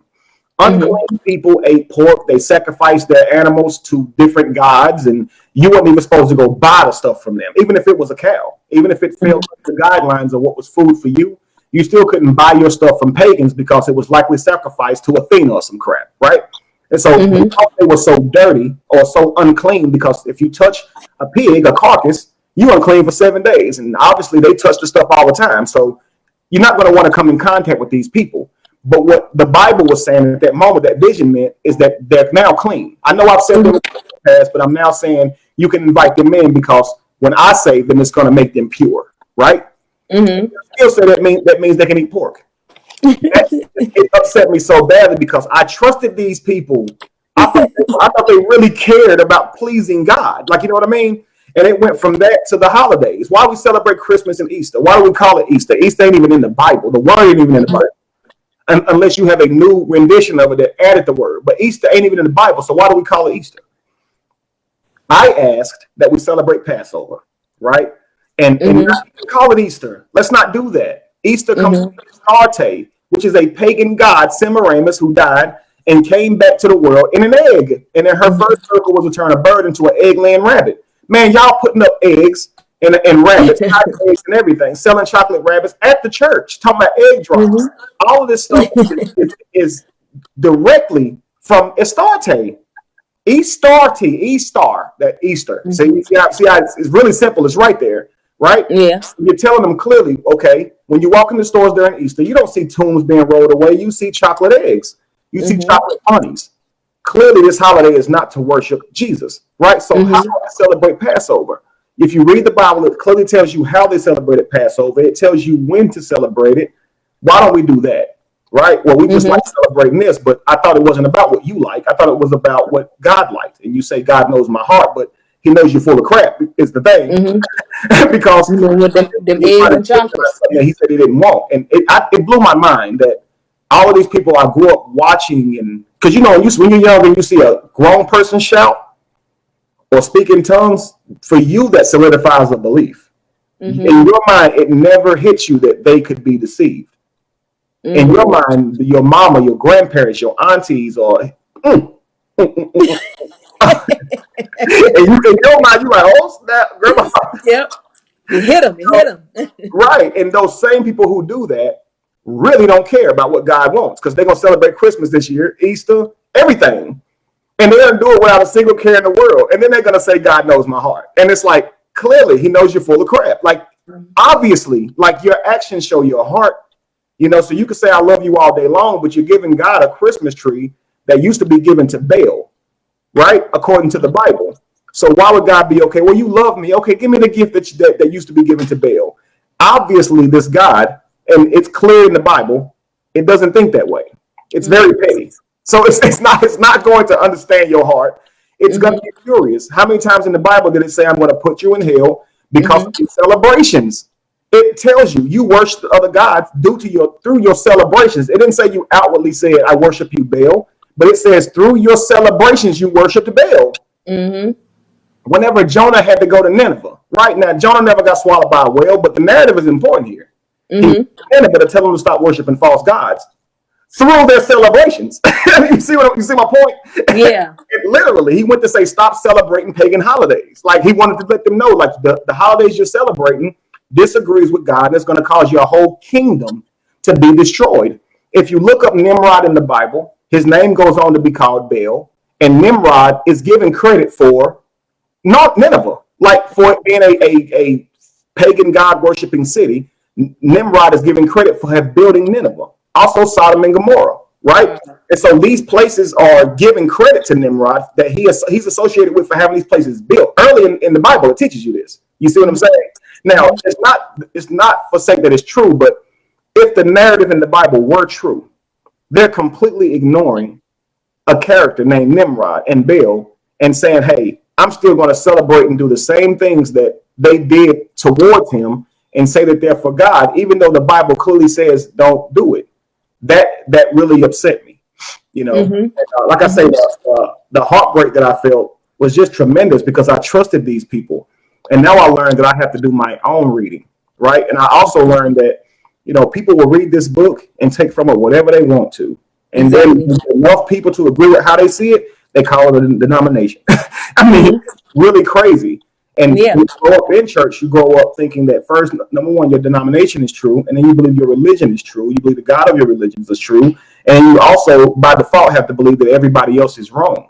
He's wrong. It creates a horrible situation between you and the rest of the world. That's why I say, I wish we could just put the books down, right? And just love each other. If we just put the books down, because it's the books that's telling us you're going to hell. You're going to hell, right? You have false beliefs. Well, no, you have false beliefs. Well, if you're arguing from a book that you were taught to believe in since you were a child, of course you're going to think the other person has false beliefs, right? But you were raised to believe in what you believe in before you could even read. I saw a video of a 9-year-old. He was preaching in church, right? Not necessarily preaching, but he was saying a lot of scriptures, right? And you could see the whole church like in awe, like shouting scriptures, right? But back in the day, as a Christian, I would have saw this and I said, oh, that's amazing. God is touching that young man, right? He probably got a call on his life. But now looking at it, I'm like, this 9-year-old quoting scriptures seems to be moving a whole church. Has anyone in this entire church considered the fact, emphasis on the word fact, is that this child is not old enough to deem any of this crap true? Period. We all know he's regurgitating because there's no way he could have studied to find out if this was true. Yet you're shouting because he's saying scriptures. So if you think about that, this 9-year-old child who's literally just quoting what he's heard his entire life, right? There's no way he knows it to be true. You never think your 54 or 70-year-old preacher is the same way. You never think that. And in your mind, you think they studied enough to know it's true, but they didn't. They didn't. They've been quoting those same scriptures since they were 9.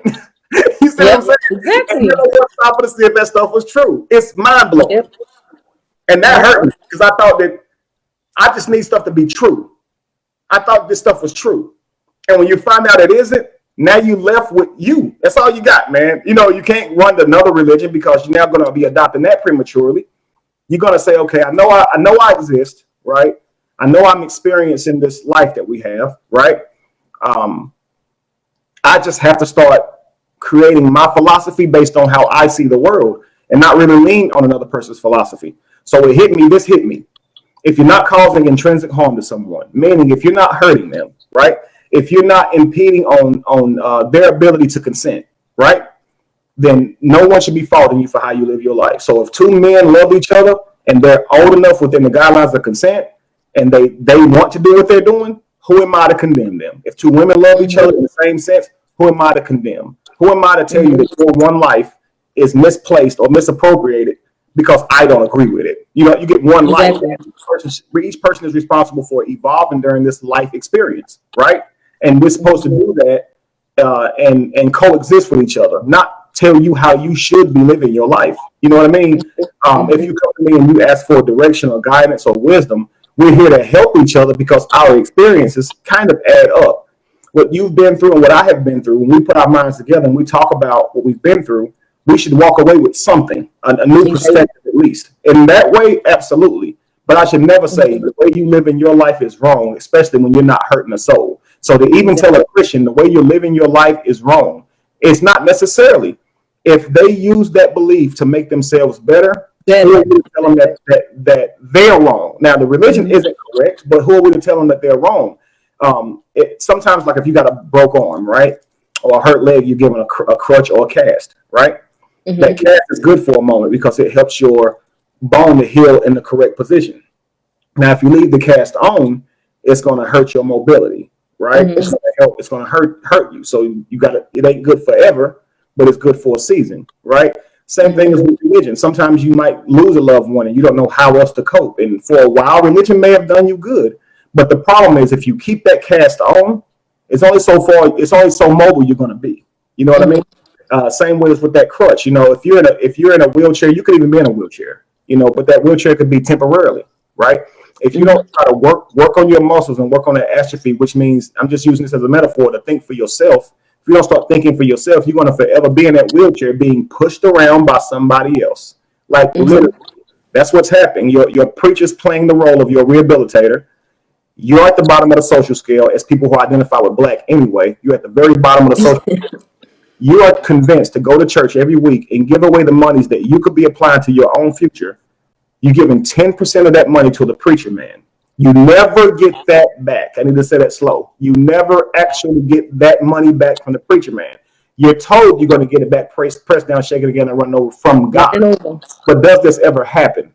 No. If it did happen, Black people would not be at the bottom of the social scale. We wouldn't be because we are the largest tithers. Just by default, we wouldn't be at the bottom of the social scale if it was indeed coming back. So now you're at the bottom of the social scale. You're mistreated. You're frowned upon in life. Just because of the color of your epidermis, there's been a matrix created to where the world sees you as more prone to steal, kill, any of these things, right? Be dumb, just because the color, the pigment of your epidermis. So all that's against you. And to cope with that, another week, you pay 10% of your money to go to a pep rally and be motivated to deal with being at the bottom of the social scale one more week. You go back again, and that cycle is created for you over and over. You're discouraged. You know that life doesn't look good, but your belief system has taught you that it'll get better, even though it doesn't look good. And then you hang to scriptures that keep you in that belief. Scriptures like, walk by faith, not by sight. Well, okay, dadgummit, at some point I got to walk by sight. At some point, man, you can be at the edge of the ocean. You could have the shore, the beach 20 feet from you. And if you don't open your eyes, you may very well go the opposite direction of shore and be right back out there in the water being tossed to and fro because you didn't open your freaking eyes and look at the water. At some point, sight has to matter. What it looks like has to matter. And sometimes you can walk away from religion still telling yourself that lie. things will get better. It ain't gonna get better if you don't. Exactly. It's not gonna get better if you don't get better. You first have to get better, and then your environment. Now I'll tell you this right here: your environment will change. I'm gonna finish that sentence, but there's a scripture in the Bible that it says, until you repent from your ways, I will heal your land, or I will not heal your land until you repent from your ways or turn If from my your ways. people who are called by my name to humble themselves and pray, I will Absolutely. turn from them wicked ways. Mhm. Then when I hear from heaven, and I'll heal the land. Absolutely. Now, if you think about this, you're asking God to heal you, heal your land, right?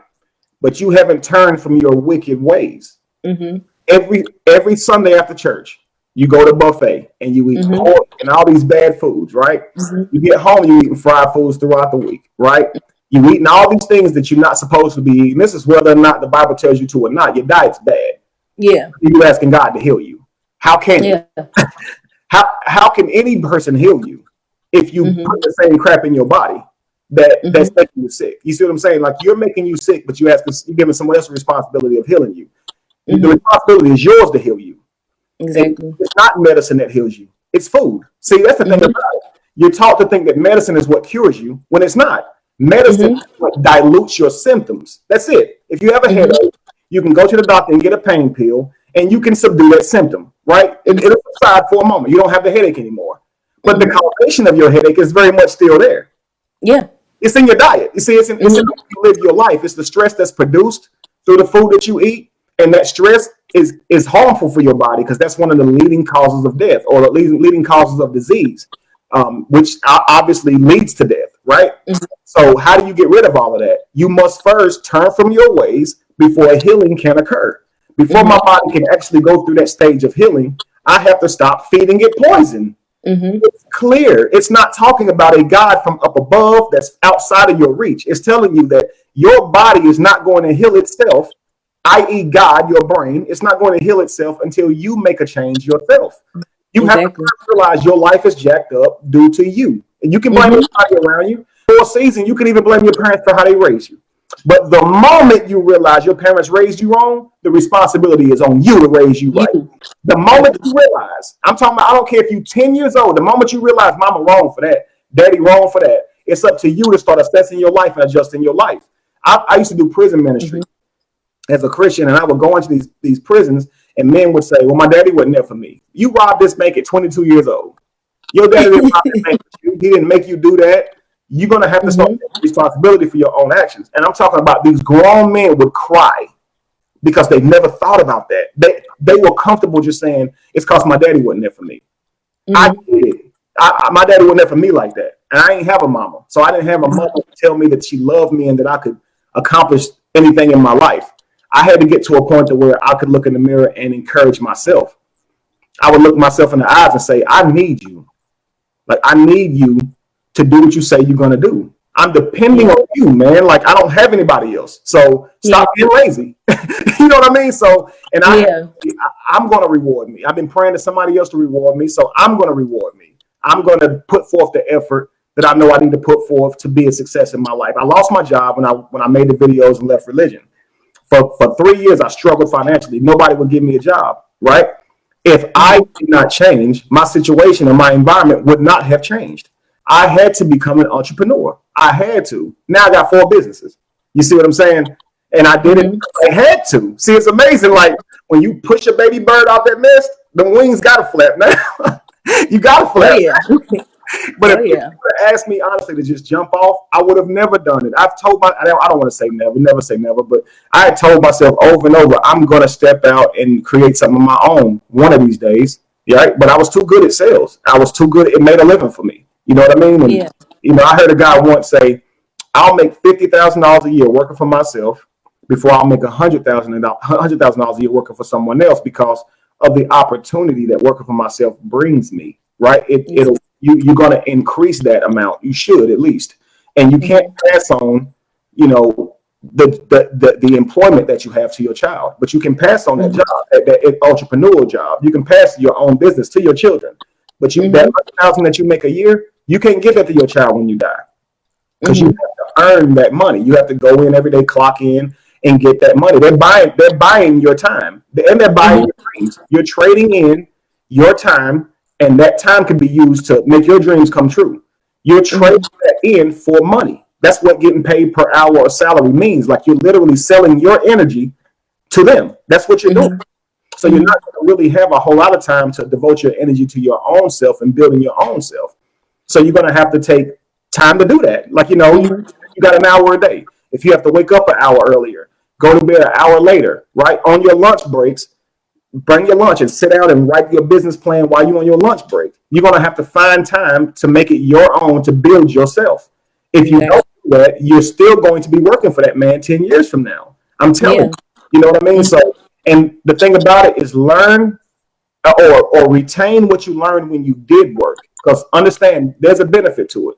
What I learned from being in sales is completing tasks, setting goals.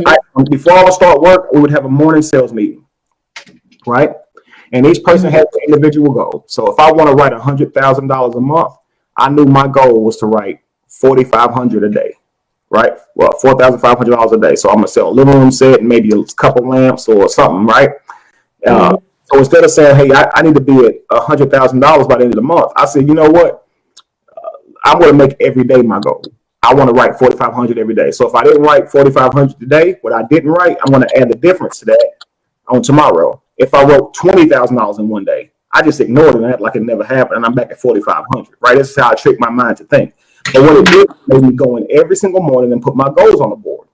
And everybody's goals are on that board because the people at the job know if you can see your goals in front of you, you're gonna work hard to get it. And you'll be sitting there looking at the month saying, "Dang, I need to write 100,000. I'm a third of the way through the month, and I'm only at 40,000 for the month." And automatically, this sense of urgency kicks in. I gotta get sick. And it ain't even so much about the money that goes into your pocket. It's about that goal that you're trying to hit. And that's what it is like in your personal life for your goals. If you set a goal for a month to accomplish this thing, that thing, and this thing, when you look at that goal and say, "Okay, I haven't gotten most of these tasks done, and I'm over halfway through the month," that should build a sense of urgency for you to go complete those tasks. And every task, it might not be a trophy worthy, but it can be that to you. If you say, "Hey, my goal is to start a business," well, first, make your goal filling out the information to get your business license. Exactly. First, make it about filling out the information to get your LLC. Make that a goal first, because if you don't do that, you're not getting any closer to it. And so now you're still sitting around with this brilliant idea. You've never even written down what your plan was, what your mission was. That doesn't require capital. See? And that's like, I don't have the capital to do. You didn't even write a mission statement. How you gonna have an elevator pitch? Do that. And I mean, it sounds like, wow, dang, Kevin being hard on us, but I did the same thing myself, family. I did it for years. I didn't take in account of what it actually took to hit your goals. She said, now, Queen said something. Have this idea in your mind that somebody could walk up to you and give you $1 million. I'm sure a lot of you was like, well, that sounds crazy, but it doesn't. If she is saying, in her mind, she may say somebody's walking up to give me $1 million, but not just give you $1 million, but maybe you run into somebody on the elevator, a multimillionaire, who she can pitch her idea, had her album to, and they say, "You know what, I want to invest $1 million, right? Now, what if you can't pitch what you're trying to do because you ain't put enough thought into it? So at least have your elevator pitch, right? Elevator pitch is like if you run into somebody on the elevator, you got 30 seconds to tell about your thing. Can you tell it to them in a way that they believe in it enough to invest or at least want to hear more, right? Exactly. So, yeah, I believe that someone will hand me $1 million because I have an elevator pitch prepared for when that person does. See, now you take more, you put more of the responsibility back on yourself. Yeah, I'm walking around with this belief that somebody gonna walk up and invest $1 million in me, but it's not futile.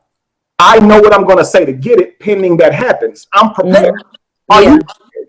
Because if you're not, that situation can happen today, and you blow it because you don't know what to say. What's the saying about the opportunity? You know what I'm talking about?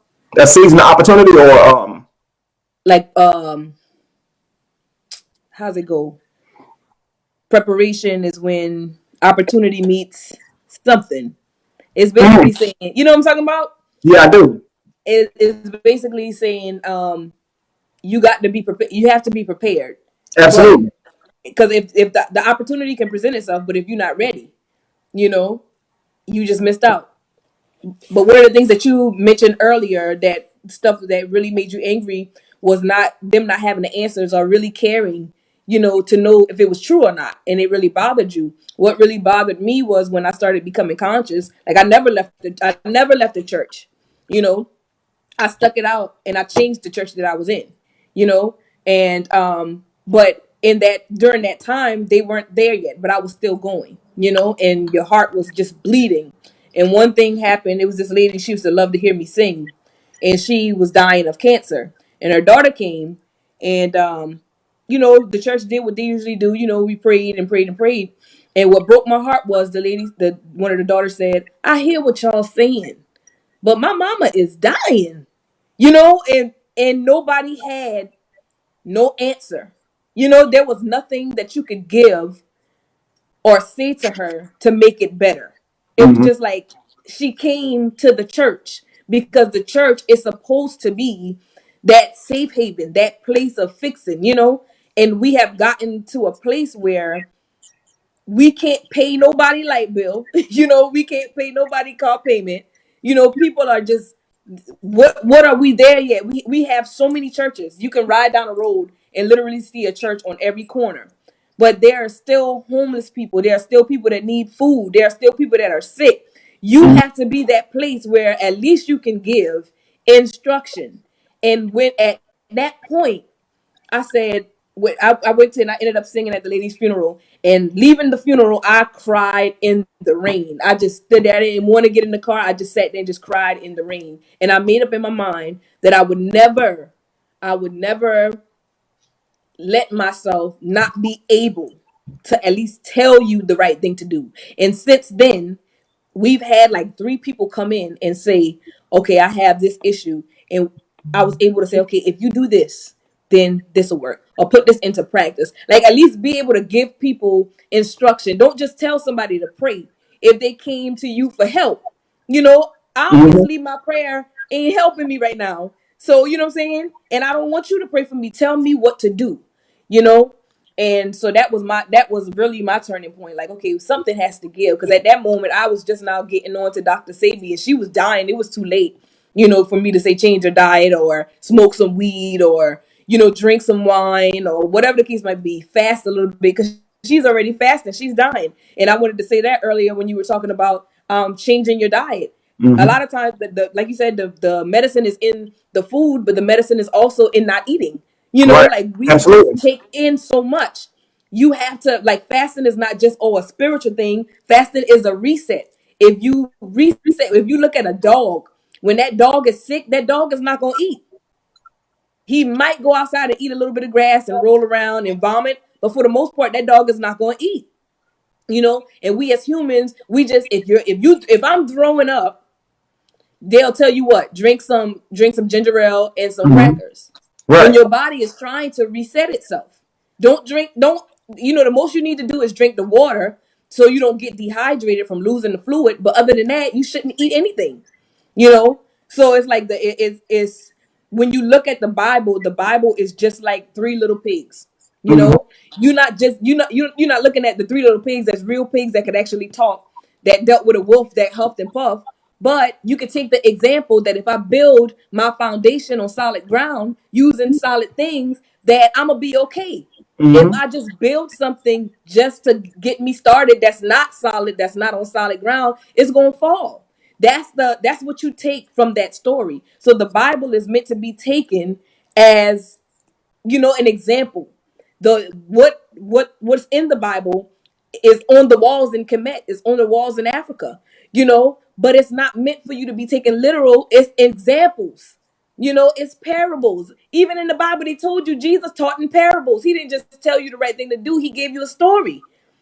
You know, so it's like the way the Bible isn't wrong, the way it's being taught to you is wrong. How it's being taught to you is wrong. You know, people are making certain things right so that they can excuse their behavior, you Absolutely. know. And that's where it comes in wrong at. Like if I can read, there's certain things in the book that you can read and they'll motivate you to go out, like Proverbs is an entrepreneur book. It's a book of wisdom, and it tells you that wisdom is a she, you know. So um how can you have just a what is it, a patriarchal system without that woman in there or Absolutely. involved? You know, that woman has to be there. And then, like you said, um when you talked about where they have the woman at, and looking at her as the weaker vessel when the strongest part on any human body is the vagina.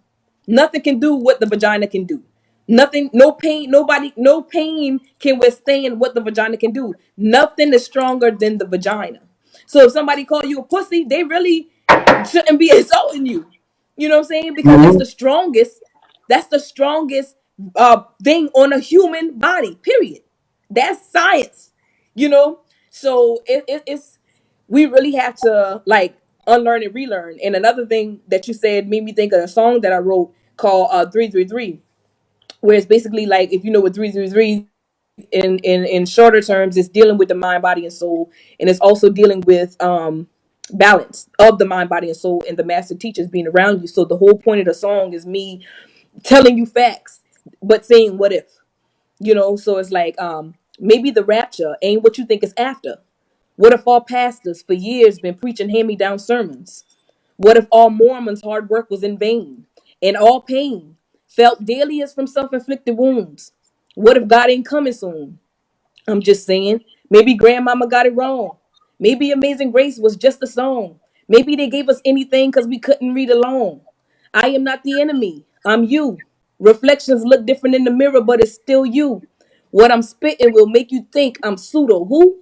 But I promise I'm a covering the truth. What if we were thriving and helped others do the same? And in return, all they ever gave was pain. What if we taught them how to plant? Then they told us we couldn't eat. And then they told us that we weren't free. What if they burnt us alive and afterwards had a feast, turned it into a holiday and called it Thanksgiving? What if they loved the black God but taught you to hate black women? What if they misunderstood the origin of sinning? What if politics was a trick? What if the planes that made clouds made us sick? What if they called you three-fifths but were born with tails? What if they feminized the alpha male? People fear what they can't control. They also fear whatever they don't know. 400 years past due, they gotta let us go. That's Genesis 15, verses 1 4. What if you were born with all the medicines you'd ever need? What if cancer was just make believe? What if America created AIDS in the science lab? What if the truth was sold in every joke that made you laugh? The masters that came before speak through my fingertips. Upchuck my soul's truth every time I separate my lips. Used to call my friends, no one else could see imaginary. But they feed me from the knowledge tree vocabulary. Can be deciphered by the ordinary. What is missing is the gift to teach. So masters, use me as a willing vessel, and I shall speak. And we gonna call that there 333.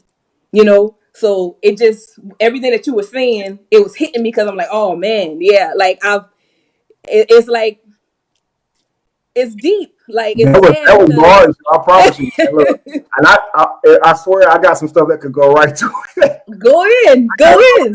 And I'll share my piece because it's like it's based the same way. I ask a bunch of questions. What if? And the thing is, it's fact. You know, I say, what if the Bible's not the word of Mhm. God? What if Jesus never existed? What if our whole life all we heard were lies? What if we are slaves? What if we are useless? What if we still getting lynched, but they're not using nooses? What if I had a dollar every time they gave me their 2 cents? What if it? What if? What if a dollar costs 2 cents to print? What if having no money makes you a new cent? Cause you think it's shit don't stink like you got a new cent? We could all be over soon, but we fail to see the blueprint. All be over soon, but fail to see the blueprint. What if there is no one to save you? What if I say, what if faith is bullshit? Then there's no such thing as faithful. What if there was no one to create you? What if your mama made you? What if there was no one to pray to? Right? And so, like, it continues to go on, man. I said, what if there Yeah. was someone to pray to? The last line, the next line was, um, goodness, I can't even remember that next line, but it's on the tip of my tongue. Hang on, let me play a little bit of it if you don't mind. Go Hang on. ahead. I bet. What you say about that blueprint? We will all be over soon, but fail to see the blueprint. All be over soon, but fail to see the Uh-huh. blueprint. Gotcha. Hmm. Here we go. This, Kevin Wesley. What if the Bible's not the word of God? What if Jesus never existed? What if our whole life all we heard was lies? What if we are slaves? What if we are useless? What if we still getting lynched but they're not using nooses? What if I had $1 every time they gave me their 2 cents? What if $1 cost 2 cents to print? What if having new money makes you a nuisance? Cause you think your shit don't stink like you got a nuisance. We could all be over soon, but we fail to see the blueprint. All be over soon, but fail to see the blueprint. What if there is no one to save you? What if I said that faith is bullshit? There's no such thing as faithful. What if there was no one to create you? What if your mama made you? What if there was no one to pray to? What if there were never no one literally there with you? And all these guys were literary characters. What if I said every Sabbath we self-sabotage and all they see is black faces, we getting patronized, but we the patrons. Cops get drunk off to kill us, we get the Patron eyes, we get hospitalized, but we are patient. Drunken love can't see through the camouflage. We've been patriotized, we can't see that we treated flagrant. Foul, that means that we caged in. What if I said you can't see the balls cause the cage in? To be Caucasian, what if we are occasion? Filled our hands with life for on these special occasions. We say, all right, so right there, I'm gonna stop it right there. What I said, look, to be Caucasian, what if we on occasion filled our heads with lie, not lies, but lie. Wow. Only special occasions, but to be accepted permanent, perm in it, right? It's like, yeah. like everything is a flip on. I got an idea too. Say what? I got an idea too about the show. About the what? You broke up. Make him rock that out.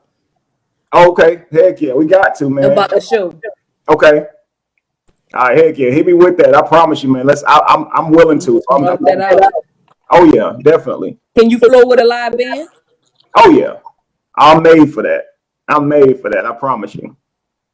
Yes, ma'am. Yeah. So yeah, I was thinking like, and you guys, you noticed that, right? How her music embodied the person that she is now. This all comes with reinventing yourself. If you are a conscious artist, you're going to constantly be evolving your music as you evolve, not just making songs about Air Force Ones. I mean, I got no problem with Ellie, but you know, he said he's a sucker for cornrows and manicure toes, pedicure. You know, so we actually put thought into our lyrics over here. You know, like here's one. Now I don't have this even in the song yet, but you were talking about how we were still under the program that was given to our grandparents. This is why we still eat the food, right? Mm-hmm. And I was saying all we do is pass on our recipes, right? Because they grandmama food, right? FOOLED, right? Food. Mm-hmm. But I said all we do is pass on and rest in peace because they grandmama's food. All we do is pass on and rest in peace because we got grandmama's food, or we got grandmama's food, or rest in peace, or recipes. You feel me? People like really think about it. Like I'm saying something double because I need you to grasp this. You know what I mean? We got grandmama's food, right? And that's she passed on her recipes. That's all she had because she gave all the money to the church, right? We always tell you how grandma made something, or the effort that she put into her food to get it to taste like this. And I get it. Listen, I get it. We were given the worst parts of the animal. I get that. And we were so amazing that we made it a delicacy. Yeah, we made it tender. We learned how to cook it and slow cook it and season that sucker just right. And I promise you, they put love into making it. They did, even though it was bad food. But then what you learn is, regardless of how much love is put into the recipe, it does not make the food good. I'm sorry. And so it doesn't matter how much love is put into the religion. It doesn't make it true. It doesn't make it good. You see what I'm saying? Because when you digest that food that tastes amazing because grandma or mama put all of their effort into making it because they do love you and they want it to taste good to you, your body doesn't live off taste. It lives off nourishment, right? So the problem is you can't taste bad food. You can taste nasty food, but not bad. And the problem is good food often, more times than not, doesn't taste necessarily good because you've tricked your body into liking bad foods. You need fatty foods now because it's an acquired taste. And not to imagine giving that to a baby the first couple of times. This is why because you got to imagine like milk coming from the mother's tit is probably not going to be salty, sweet, or spicy, right? We introduce these flavors to our children in the form of meat. Start doing it early with baby food, chewing it up for them and then giving it to them. And then we can tell that their poop starts to stink. And, you know, a lot of different things go on with the body when they start to eat this flesh. You see what I'm saying? be on these diets. Well, because the body is built to survive and adapt, your body will learn how to process the foods, even though it's not good for you. It'll find a way to pull some nutrients out of it. But like Kween Katt said, your body is the healer. It is constantly trying to fix itself, right? To self-fix itself. If you just fast, sometimes your body will correct itself. We talked about this earlier off the live. We were talking about if you get cut, your skin begins to heal. You don't have to actually put Neosporin on it, right? You don't actually have to put a Band-Aid on it. It's going to heal anyway. However, if you were convinced that you had to put a Band-Aid on it to heal, you might actually believe that crap. See, if you break your bone, you don't have to put a cast on it. Your bone will heal. Now, it may heal incorrectly, but it's going to. The cast doesn't heal you, right? But if I taught you that it did, you might believe it. See what I'm saying? Because you're going to say, well, when I put the cast on, it was broken. Or when I took it off, it was fixed. You're going to think the cast is what did it. And what Kween Katt said is this: there's no such thing as medicine then. If your body is the catalyst for healing yourself, then that pill cannot be medicine, right? Because we actually think we're taking the healer right now, but you're not. Unless you have a disease or a virus from outside of your body, meaning like parasite or something like that, then of course the pill that you're taking would destroy the parasite. But the healing of your body is of your accord, right? So when your body gets over this cold and you're still weakened from this cold, something from outside of your body got in your body and contaminated it.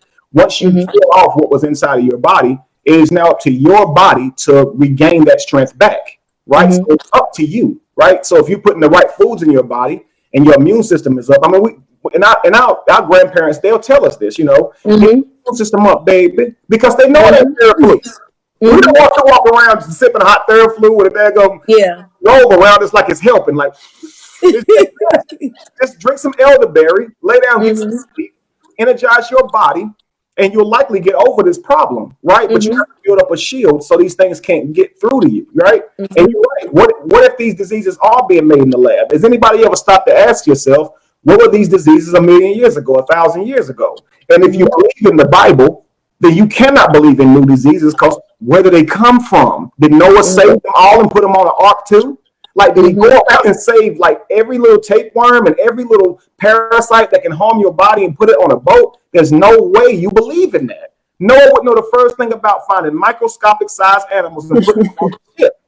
You understand? And here's the facts. They find at least several different species of animal every week in the rainforest. I'm talking about we're still discovering animals. So we're going to need to get a little bit bigger every single week because we're discovering new species every day. And if you say, well, no, these species are evolving. Wait a second. I thought you don't believe in evolution. See, there's so many problems wrong with belief that you have to actually literally blind yourself to the world at all costs.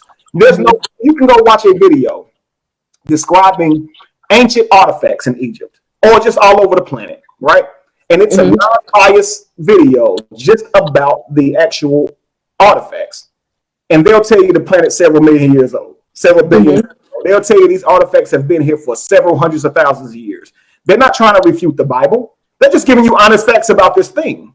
But it disagrees with your Bible, because your Bible says the planet's only 15,000 years old. And that's if you add another 7,000 years, So if you add all this time to the earth, and the longest you can give it is around 15,000 years old, then isn't that a problem for people, human beings, to be saying that there are trees older than that? That should be a problem, So you literally have to pluck out your eyes so you can continue believing. You know what I mean? This weakens your consciousness, because how can you walk in awareness if you have to keep yourself unaware to maintain a belief? It's impossible, man. I can't convince you that you live in a mansion, but really you live in a closet, unless I can convince you to close your eyes and never open them. Never reach out in front of you. Never tap the walls to assess your surroundings. The only way I can convince you to believe that is if you just do what I say. Sit here and offer no effort to disprove me. Just give your money every week. And I'm going to come back and continue to tell you that you're in a mansion versus a closet. And you're going to keep believing it and get pep talked into believing that you're going home to a mansion, and you're not. Meanwhile, you're still at the bottom of the social scale. And meanwhile, you're giving the same belief to your children. And it creates a cycle of them now needing the same person to speak life into them. And now you're Mhm. inside until Sunday morning. Oh, I got to get a word from the pastor. You have Mhm. weakened yourself by giving somebody else sole ownership of your soul and your guidance. You've now put your life in another person's hand for them to tell you what thus said the Lord. And in Mhm. doing that, they manipulate you, whether they know it or not. Even if they Yeah. truly believe that God don't want you to do something. I used to tell my pastor, I believe it's time for me to start my own church. And he would say, I don't think the Lord is wanting you to do that yet. Okay, Wow. what if he truly meant that though? He still was manipulating me because I did not do it due to his advice. You see what I'm saying? Due to his leadership. I felt that it was time, right? Mhm. So, but why would God tell him it's not time and tell me it is? I never thought about it. Mhm. I felt like he must be over me. I've made him the head because this is what we have to do. We have to sacrifice our own mentality to somebody else by calling them the head, right? They are Mhm. leaders, right? And now I'm giving up Mhm. my own what I think for me, and I'm adopting what he thinks for me. But I'm Mhm. a grown man living my life the way the man is telling me to live it because he's saying he heard from God. This stuff Mhm. is stagnated. At some point, family, we gotta come to the point where we say, I can't just believe in anything. I don't care how good it sounds. Until I can prove it, it has to be a theory. It has to be Mhm. continuously investigated. All signs could point to that it's true. But until you can prove that thing to someone else in a way that makes it easy to maintain or retain, you can't walk around saying that stuff is true. I mean, Mhm. it's just not responsible. You know what I mean? Mhm. And Mhm. that's what a person who's conscious should do, and especially reinventing your life to say, hey, I'm not going to adopt any philosophy. If I walk away from belief, then what is sin? Maybe there is no such thing. Sin is just. I'm glad you said that because sin, when you look at it, when you research that term, where it comes from is missing the mark, Mm-hmm. missing the point of living. You Mm-hmm. know, what's the point of living? To eat, drink, and be merry. To experience, you know. So if I'm just out here just waiting on somebody to tell me what to do or tell me how to live, I'm missing the point of living. I'm not experiencing. You know, what I think about God is that God is in everything, and God is, for the lack of terminology or whatever to call, for everybody who's on that level. When we think about God, God is you, God is me, God is this statue, you know, God is the tree, God is this table, God is this phone, you know, God is nature. Everything is God. When you become conscious and awake and aware, you start looking at things, you start to appreciate every little thing because everything is God. I'm not gonna kick a chair. As crazy as that sounds, and as a kid, I never balled up paper. As a kid, if I brought it from home, I'm taking it back home. Even if it was no of use to me, I took Mm. my papers back home and I threw it in my own trash. Why? I don't know. But as I'm saying this right now, I had a love for my things. They're mine. It's God. Am I worshiping it? No, but I appreciate it. You know, I appreciate what I have. I appreciate you. I'm not going to judge you because I see myself in you. You know, we have to learn that, and that when you start seeing people like that, you'll start to have more compassion and empathy for other things and other people. You know, like if you see a dog walking, I know people that they'll see a dog or something trying to cross the street and they'll speed up to try to hit it. You know what I'm Mm-hmm. saying? Like, but that has a soul. And that's one thing that I never agree with Christianity as well. They would say, animals don't have a soul. I'm like, have you ever looked in a dog's eye? Have you ever looked at a fish? Like, how can you just? That's why they say if you had to kill your own food, a lot of people would be vegan. A lot of people would be vegetarian because you can't honestly look at something and kill it. You know what I'm saying? Like, and that's why I keep my house immaculately clean because I'm that type of person. If I see a roach or a bug, hey man, don't come by me. Because I don't want to have to kill you. You know what I'm saying? So you have Or put to. it outside instead of where you would normally just kill it. Exactly. And that's what studying religion, that's what Jainism is. But I would, as a Christian, I didn't know that. You see these hand symbols and you see these different symbols, and because it's not a cross, you deem it evil. When all Jainism is, if they don't believe in hurting something. Right. Like, that's not bad. So that's what my book does. It breaks down these things. It's like, why are you fearing it? Why are you judging them? They believe what they believe is not bad. They're not saying that they don't believe in this, or they they're not blaspheming your God. They just don't believe in certain things. And to Mm-hmm. piggyback off of what you were saying about the grandparents, and what they had to cook, you know, sickness is not hereditary. How we eat is hereditary, which causes us to have the same sickness as our parents. Now, sometimes some people are born with certain things, but for the most part, if you weren't born with diabetes and when you turn 50, you get diabetes, that's because you ate the same thing that grandmama ate, you know? So if you weren't born with it and it just happened to come, eventually it's because of a certain diet that you kept eating. And on that same topic, I heard a story where the person was cooking a ham, and every time they would cook this ham, they would cut it a certain way. And everybody asks, why are you cutting this ham that way? Well, that's how my mama used to cook it. Let's ask mama. Let's ask grandma. Okay, grandma, why you cut this ham? Because that's how my grandmama used to cook it. Get to the grandma, great grandmama. Why you cut the ham like this? This is how big my stove was.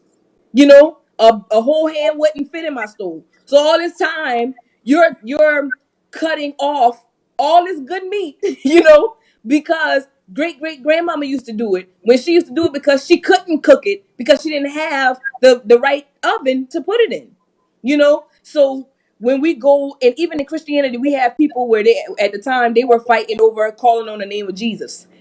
I don't know if you experienced that in your church, but a lot of old timers, oh, you gonna say you gonna say it. That's how you Oh gonna get them. You can't just come up in here and say I'm gonna shake the preacher hand and you saved today. No, you got to tall and tarry. And if you don't tarry, then you ain't got it. So that was the war in the church. But why are we tarrying? You know why? Because somebody told you to call on Jesus and you will feel it, right? Somebody told you that. Why? Because you couldn't read the Bible that they gave you. Why? Because it was against the law for you to learn to read. So eventually, if I'm saying, okay, why are we calling on the name of Jesus? Well, grandma must say call on the name of Jesus. So and then we in 2020. When have you read the Bible? And most Christians have not read the Bible. If you read the Bible, you won't do a lot of things that you're doing. And if you actually live by that Bible, you probably wouldn't leave your house just for the sake of making it into heaven. And even in the Bible, it tells you that the saved people are going to make it into heaven by the skin of their teeth.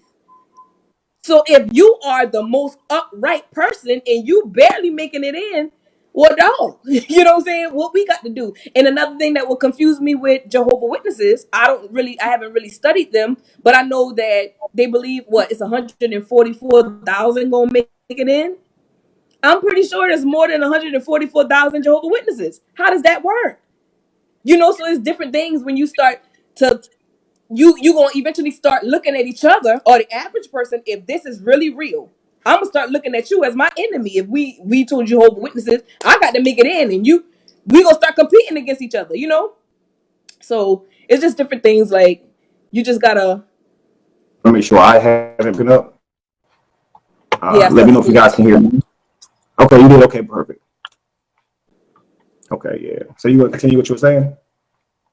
Yeah, I forgot where we stopped off at when I saw the glitch. But I was just saying, just piggybacking off the grandparents things.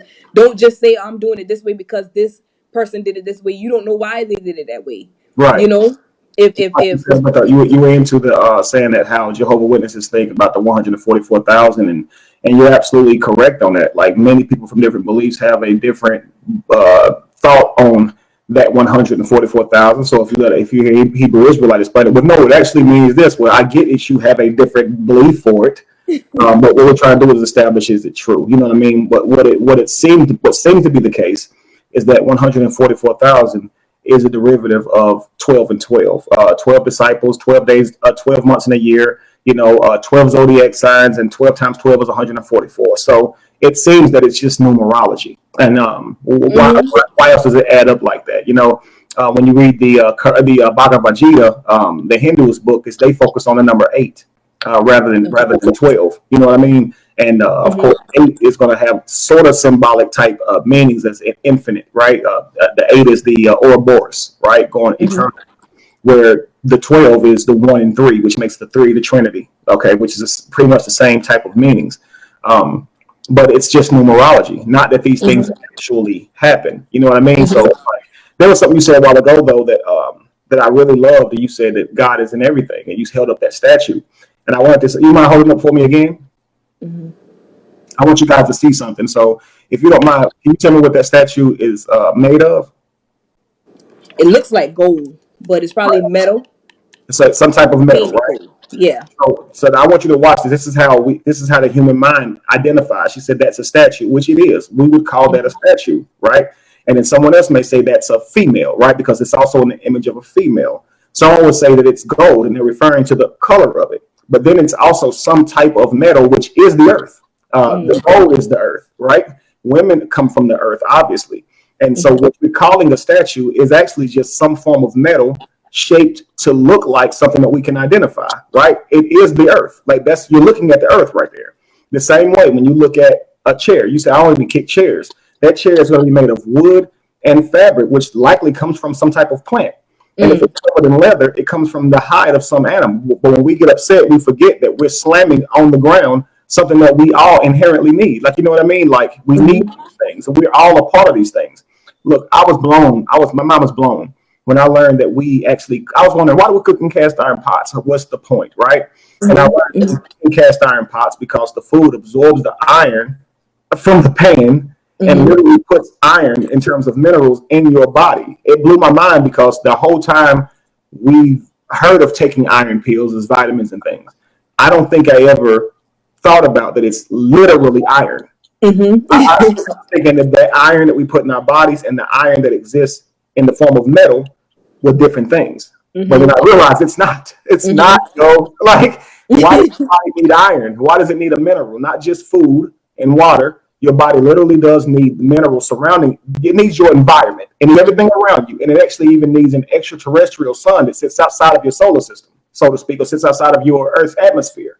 And your body literally absorbs that which is not even in your Earth's atmosphere. You are everything. You are the sun because you absorb it, right? When you eat food, you may say, in the same way we describe that statue, you may say, I'm eating collard greens, but really you just call it that. You don't even know what it really truly is. This is why I say the more that you learn, the less you know, because we just identify these as collard greens. We may say the color of it is green. We may say it's a leaf, but all you know is your body is nutritioned by it. That's literally all. I can hold up a flower and you can say it's a rose. All right. It's a rose because we classify what a rose is. It's a flower because we classify what plants are going to fit into the category of a rose. But truthfully, do you really know what that is? Like, do you really know what a butterfly is? Like, you don't really know. Like, you know what I mean? And think about the impact that a butterfly has on our world.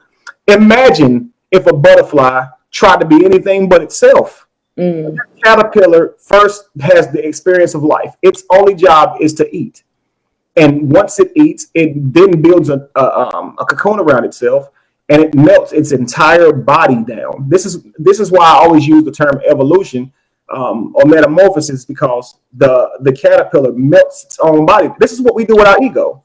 We literally have to unlearn all the crap we think we knew, which is become weakened, become unstable, because we need our foundation of belief. We have we've based our lives on a certain foundation of belief or thought, right? And now this caterpillar is having to unlearn everything it thought it knew about being a caterpillar, because you don't get to be a caterpillar when you come out of this cocoon. You have a whole role to fulfill. You see what I'm saying?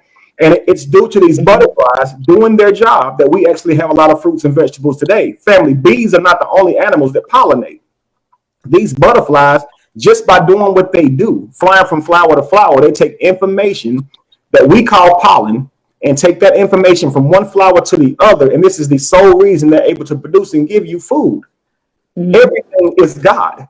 Everything, again, like you said, for lack of a better word, because we know without the alphabet, there wouldn't even be a God. But without the alphabet, there would still be butterflies, man. Even though we're just using the alphabet to describe that which, we can't describe or whatever. And the thing is, we become comfortable with descriptions. Like, I'm comfortable thinking of rose as a flower as a plant, and it smells good. I'm comfortable with that. But in reality, I don't know what the heck that is. And so I need to be more understanding that I don't know what it is, right? I need to be more understanding that when I breathe, all I can tell you for a fact is that I'm replenished by that breath. I cannot tell you it's air or oxygen. All I can tell you is that we call it that.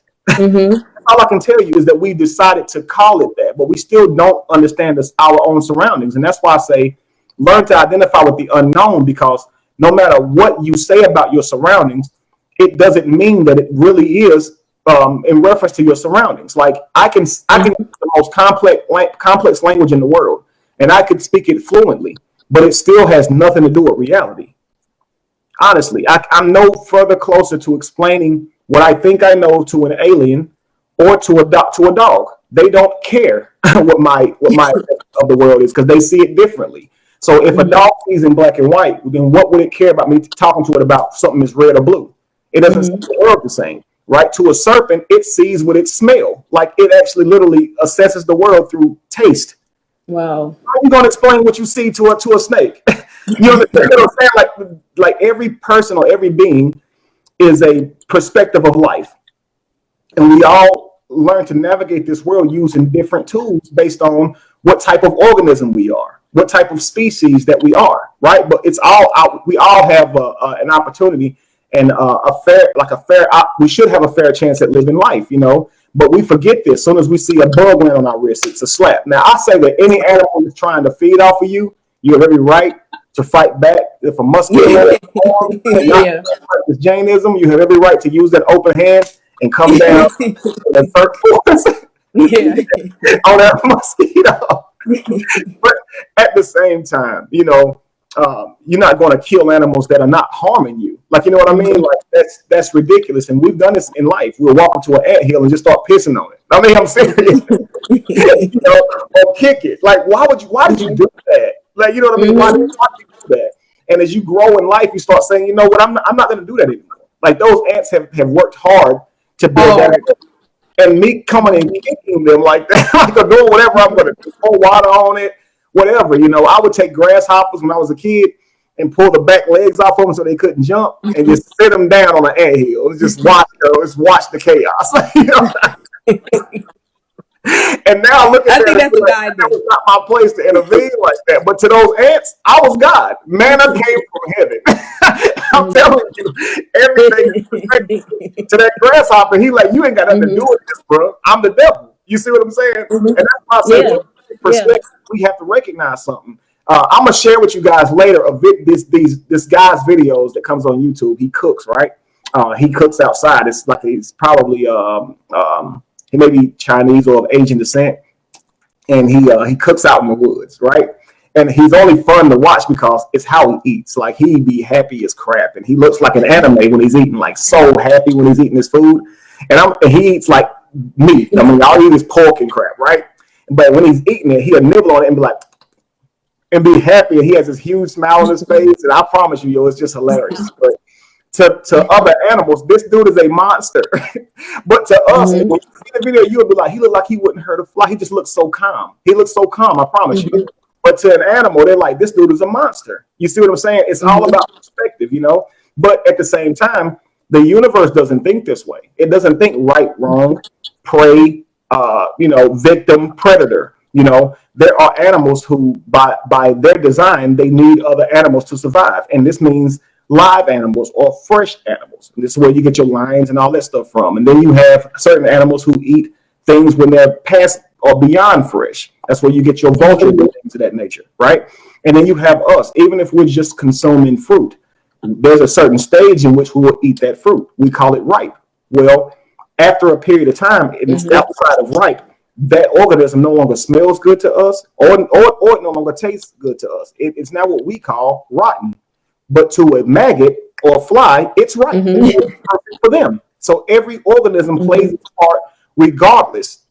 And what you call food may very well to a tree be shit. I mean, honestly, they take on the world. They drink water. They absorb the sun's light, and what they excrete is fruit for you, right? It's the same. If we look at what excretes from us through eating food, and we see bugs land on it and eat it, to them that's likely just fruit. They don't know that shit they're eating. You know what I mean? So I want you to think about that next time you eat an apple, you shit eater. And I say that just kidding, but you really have to think about that. You know, like every animal has this purpose, and the food that you're designed to eat will literally smell good to you and stuff like that. You know, look, you mentioned dogs a while ago, how they'll fast on their own. Notice that when your dog gets sick, if you ever had a dog or own a dog, they'll start going and eating certain types of grass. This certain type of grass induces vomiting. It's like they know it. They don't study herbs. Mm-hmm. They've been domesticated since we even know. Like we can't even think back to a point to where men didn't own dogs.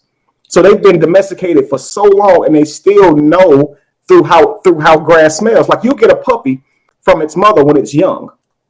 It's just now able to live on its own without milk, right? And you just now took it home. There's no way the mother taught it what to do when it was sick. There's no way this information this dog would be privy to this information. But when it gets sick, all of a sudden something happens, right? And we are the same way. Let you strike down with fever. Notice you start looking for somewhere cool to lay down in, right? Notice you start doing things differently. It's like your biological meat knows more than you do, because your biological meat suit is connected to this world. Your consciousness can be disconnected due to how you were raised, you know? And I believe that if we were raised the right way in how to use our biological bodies, there would be a whole lot more understanding, right? Whenever you felt depression or you felt anger, if we understood early in life that just means go meditate. That doesn't mean call someone and give them that energy. You know, like we talked about relationships earlier. If you're in a state to where you say, hey, I'm bored, right? I wish my significant other would call me, right? Or check on me, right? You can say, I can use this moment to go meditate and maybe ask myself, why is this a need of mine? Before I met my significant other, what would I be doing at this time? Am I out of balance? Am I giving too much responsibility for my joy to my significant other? That would be the better way to handle that. But instead, you'll say, why didn't you call me all day? Why haven't you texted me all day? And it's okay. We all do that. And it's all about growing and maturing through life. But you realize whenever you start taking your own consciousness into your own hands that this is a you problem. You know, I have to first fix me, because I'm only getting angry and upset because of how I'm thinking. If you change how you think, you change the whole world. I promise you. Exactly. And you don't try to control everyone else to fall in the lines or bend to your will to keep you happy. You're now saying you don't need to. My happiness comes from me. I'll see you when I see you. You know what I mean? Mm-hmm. And that's the beauty in life, is that if you look in the mirror and you don't like what you look like, you can get up and put forth the effort to change in what you look like. Okay? If you look into the figurative mirror and assess your mentality, you don't always have to be that way either. You don't have to say, well, I'm just like that. I've always been like that. No, that's a lame excuse. You can change who you are. You can change how you affect the world. You know what I mean? If we're going to use this word, God, I like to use the word universe, that it gave us a brilliant gift. And that gift is, if you don't like the hand you were dealt, you can do everything in your power to change that hand. Now, you can be in areas to where this privilege is taken from you, right? You can be in third world countries to where obviously you can't go be anything you want to be. Like, it's just not possible. We know that.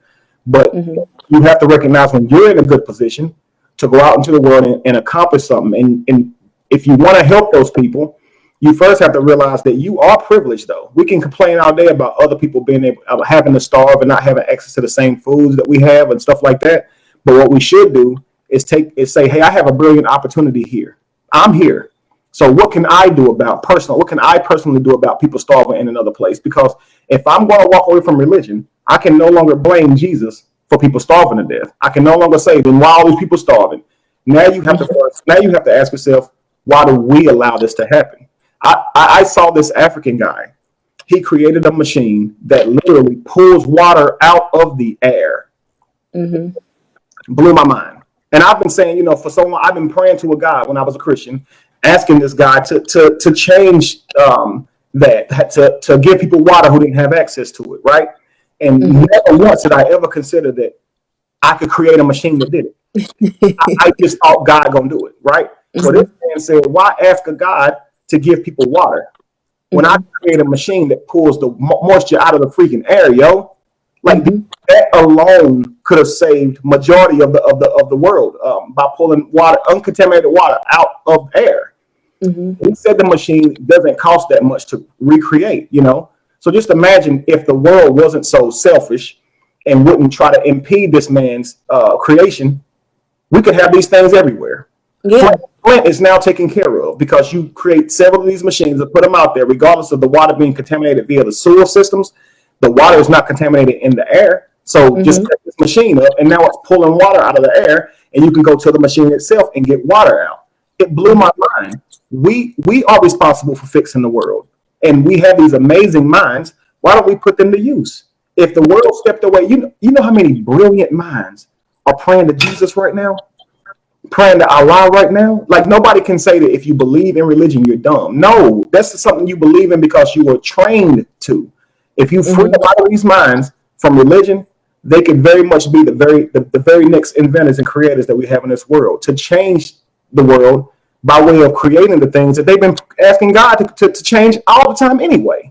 You see what I'm Mm-hmm. saying? Like you could take it upon your own hands. And I say to people, if there is a character God, if there, we don't have any proof of that, but if there is a character God that is sitting outside of us, why would it fix a world that it supposedly gave to us? Why would it? Mm-hmm. It's like you cleaning your 21-year-old child's bedroom. Why would you do Mm-hmm. that? I gave you Mm-hmm. the bedroom. You're supposed to maintain the bedroom. If your room Mm-hmm. is dirty and you clearly know it's dirty, and you coming to me asking me to clean it, this tells me you have a problem because Mm-hmm. you can clean your room yourself, but you're asking me to do it, and that's what we honestly do. My thing, when I would ask people, I would say everybody is praying to Jesus. When was the last time you prayed to God? You Mm-hmm. know, and a lot of people get upset. Well, Jesus is God, and I'm like, well, if you go in your Bible, Jesus clearly tells you, don't call me God, don't call me good. None be good but God. They are not the same. You know, that's where it got twisted up at. And then they put so much emphasis on that. And I saw 19 Keys was doing an interview, and he just put something up, and he said how there was a family that created the we're not going to talk about religion, we're going to talk about Jesus. We're going to put Jesus and they made Jesus a business. Mm-hmm. So in making Jesus a business, and the documentary that he was talking about is called The Family. It's on Netflix, and it actually goes more in depth and breaks it down. But they make it a business. He also talked about how Kanye tapped into this Jesus entity because the energy of that deity is real.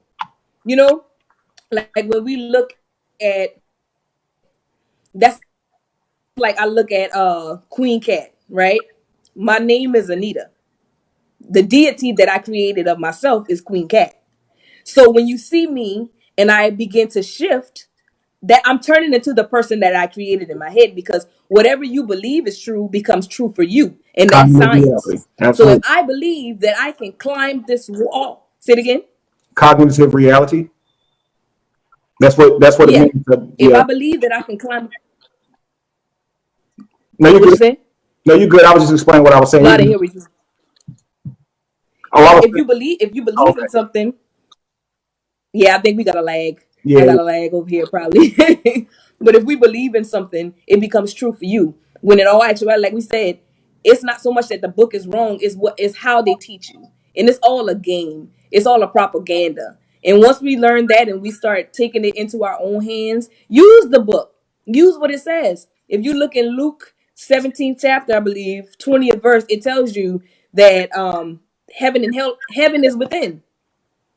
It tells you that heaven is within. All through the Bible, in Psalms, I believe in John, it tells you that ye are gods. Ye are God. You are the God. Mm-hmm. But they don't tell you to they don't tell you to look within, they tell you to look without. It's a distraction. If I look inside and I concentrate, that's like if a mother sees a baby and her baby is trapped somewhere under a car or something, all of a sudden this woman can do superhuman things. She becomes a god in that moment because she taps into what's already there. If we could tap into the God at all times, we all could do powerful things. It's just that we don't know how to tap in because we're used to giving that focus to somebody else, you know. But when we get into that Kundalini energy and everything aligns at one time, that power is very strong. That energy is very real. She can do superhuman things. So it goes back to the Jesus character. We're taught to focus on Jesus because it's about the money. It's about the supernatural. It's about this person who could walk and did things that nobody else has done. You know, when you look back and you study the gods of the world and you study gods in general, the black person was this god, because not because he came down from heaven and that you literally saw it coming down. It was because he could do superhuman things, like a Michael Jordan that could literally be up there for what, 5-10 seconds, or a LeBron James. Our statue is different. How we're built is different. If you throw a black woman and a white woman in the water, we gonna sink first. The black person's gonna sink first. Why? Because my bones are heavier. We're built different. I might can jump a little higher. I might can run a little faster. So to the people, we roamed. We never just stood in one place. We roamed the world. You know, so if I came into an area that didn't have black people, I looked like a god. My skin was glowing. My hair was long and it wasn't straight. It was probably all knotted up, looked like snakes, Medusa. You know what Mhm. I'm saying? So it's like I looked different. I looked like a god. If somebody was chasing me, I was able to jump over a fence. The average person couldn't do that. So they called them gods, you know? And in order for me to trick you, I have to tell you to put your power and your focus somewhere else so that you won't look within and create it yourself. All it takes is attention. One thing that I learned is when they say whatever you observe begins to change. You know, not and then it's a double standard because like they say, like the old folks say, and my wife she taught me this saying, a ball pot don't a watch pot don't ball. You Mhm. know, so if I'm staring at the egg, waiting for the egg to finish boiling, it's not gonna ball. It's gonna take forever. You know, but then if I begin to if I'm studying Kevin, if me and you are in a relationship and I begin to study you and I begin to look at you, I'm giving you energy. Mhm. You know, all these people on live, they're giving us energy right now. They're observing us. They're making us change, you know, because Mhm. all their energy is coming in one direction. That's like when you go to a concert, they're observing that person. Their hands are in the air. You're fanning them. That's why you call you fans. You're giving that artist energy. You're giving that artist power. You're turning them into an entity. You know, Michael Jackson is an entity. Now we call it entities. We can call it ancestors. You can tap into that power. You can summons that power. When you go to court, what do you call they're summoning you. I Mhm. don't have to be there. You didn't call me by my right name. My Right. name is not all capital letters, you know? So you're summoning that spirit. I want you to come. I don't necessarily have to come, but we don't know that. But if I'm sitting here and I'm studying you as a person, you're gonna begin to change for the better. You know, like we talked about earlier, and we saying that, oh, you might come across some people and you might not feel like you're the smartest person in the room, but if I think you're the smartest person in the room, then you are. Mhm. And if all these people that are watching this live right now believes that you are the smartest person on this live, then you are. Mhm. You have to then believe that I am who they believe I am. And that's the hard part of reinventing yourself, is actually seeing yourself the way these people see you and believing that, you know, like you have to believe that you're good enough. You have to believe that you're worthy. You know, you have to believe it. Other people see it. You just got to see it. That's what blew So my mind as you, earlier when you said that you wrote down goals and you don't move them once you accomplish them, right? Because sometimes you need to hmm be reminded of what you did, right? And it's hmm because we don't really see ourselves from the outside looking in like others do. If you ever get like really down or in a depressed state, and somebody starts to tell you about you, and they be like, "Man, I hmm watched you like go through all of this stuff, and you didn't fold, you didn't bend, and it starts hitting you. Wait, I did. That is me. Wow, I did accomplish hmm that. You know." And it's cause from the inside looking out, you were focused on other things. Like for me, the hmm last 3 years, I was focused on how I did not have enough income to take care of myself or my children, how people was hating me and wishing I was dead and seemingly at the worst place in my life, having to deal with all these the illness and have to get the surgery and stuff like that. And that's what I saw is like all the downtime. Not only did I not have a job, now you're talking about another year of potentially bed rest where I still can't create anything for myself, you know? And I saw my life through those eyes. But on the outside looking in, the world saw a guy who had all these things happen to him, but still never refused to quit. I didn't know that until after the fact. You know what I mean? Like I posted a video comparing myself now to what I look like in that hospital bed. And that's when it really set in, like, wow, I could have been scared of dying and repented to a paper God just out of fear, but I did not. And I was like, I'm proud of me for that. Like, I literally proud of me because so many people would have. They would have got scared and said, okay, I gave up religion, and then all this stuff started happening. Okay, it's got to be something to do with that. You know what I mean? Yeah. I knew that regardless of what happened to me, even if I had died in that hospital bed, I don't have a right to believe in something that I cannot find fact in. And me being in a hospital bed does not change that fact. You know what I mean? And so I was like, if I have to, I would just die like this. You know, I didn't want that to happen because I don't want people using my death as an excuse to not leave religion. Like, you know what happened to that pastor dude, ex-pastor dude?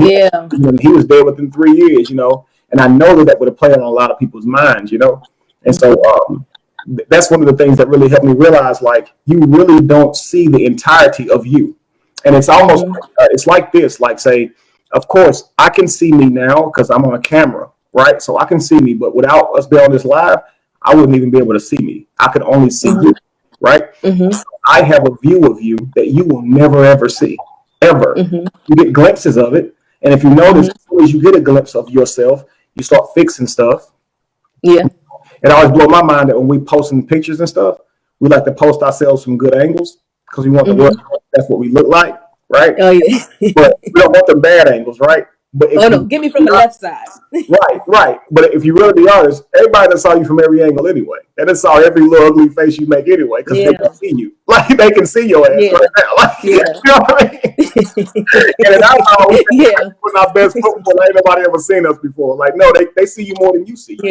But the beautiful thing is no one else sees here like you do. So you have access to you, the truest version of you in here. Everyone else has access to the outward version of you. And they're going to judge you by how you look. They're going to judge you by your face. Even before you say a word, you're already full of yourself or conceited based on their assessment of your face. If they think you're beautiful, then you're obviously arrogant because how they think you look. Even though you never said it, right? And that's why it's important that you know yourself. You know what I mean? That you are aware of who you are in here, not by ego, by saying, hey, I'm a black male because when I look in the mirror, that's what I see. You know, I'm 6 foot even because when I look in the mirror or I measure myself, that's what I come up with. I'm neither of these things. I am eternal. I'm just encapsulated into a black male that people call Kevin. Just like that statue is eternal. It is minerals right from the earth.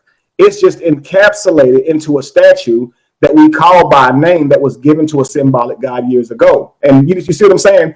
That's how it works. Whenever you take a picture and you draw just a detailed picture with a pencil on it, right? What you're looking at is paper and graphite. And really, if you get technical, it's wood that's cut so thin that we call it paper. Now we've dyed it. We've bleached it. And now we call it paper. But it's actually a tree. You see what I'm saying? And you're looking at a stone that's been pressed up against it, and it's rubbed off of the stone onto the paper, and we call that a picture or art. It's still, though, a tree. It's still a rock. You see what I'm saying? It's just in a different form. Like we call steam, but it's still water. We call ice, but it's still water, right? Nothing ever really changes. You see what I'm saying? And that's why we say energy changes form, but it doesn't diminish. It doesn't go anywhere. Right. So that's why I say the person that you are will exist forever, whether or not you're conscious of it or not. The fact that you have lived, Anita, means that people are always going to know who you were. Right. The frequency that you put out, people are going to absorb that frequency just as much as you did when you said, I'm going to take a little bit from that person, a little bit from that person, because in reality, that's really what we do. When that flower takes a little bit of pollen from this flower and is able to produce a different fruit now. When you take a little bit of sperm from a male and you're able to produce a whole baby, right? When you take an idea that someone said and just piqued your mind to have this idea, it all works like that. You can sit with someone at a bus station and they can say something that changes the course of your life. They could have said, man, you should probably go into fashion design the way you style up. And all of a sudden you're like, you know what? I have always liked fashion. And that person is solely responsible for the person that you are today. And you only know them for for a minute or two. You roll with them on a bus or bumped into them at the store or something like that. But on the flip side, you can allow somebody that you literally just bumped into to ruin your day, to take you down the wrong road in a negative way. Like you can be happy on your way to work, on your way to do something great. Somebody might cut you off in traffic, right? Somebody may stick a birdie at you or yell out their window something inappropriate at you. And now they've stolen your energy just that quick. Yeah. You know what I mean? So we have to understand that we are beings that can be possessed just like ghosts, like just like them, right? I can possess you, right? If I'm saying something that intrigues your mind to go be more productive, you have literally absorbed me, absorbed my way of thinking and went out and used that, right? If I'm insulting you, right, to where I'm making you feel less about yourself, you can absorb that and go out and feel bad about yourself because of some crap I said, you know? Yeah. That's why I try to tell people that someone else's assessment of you is just based on the outside appearance. They don't really know you in here. They don't know, they don't have access to your truest thoughts and your true potential.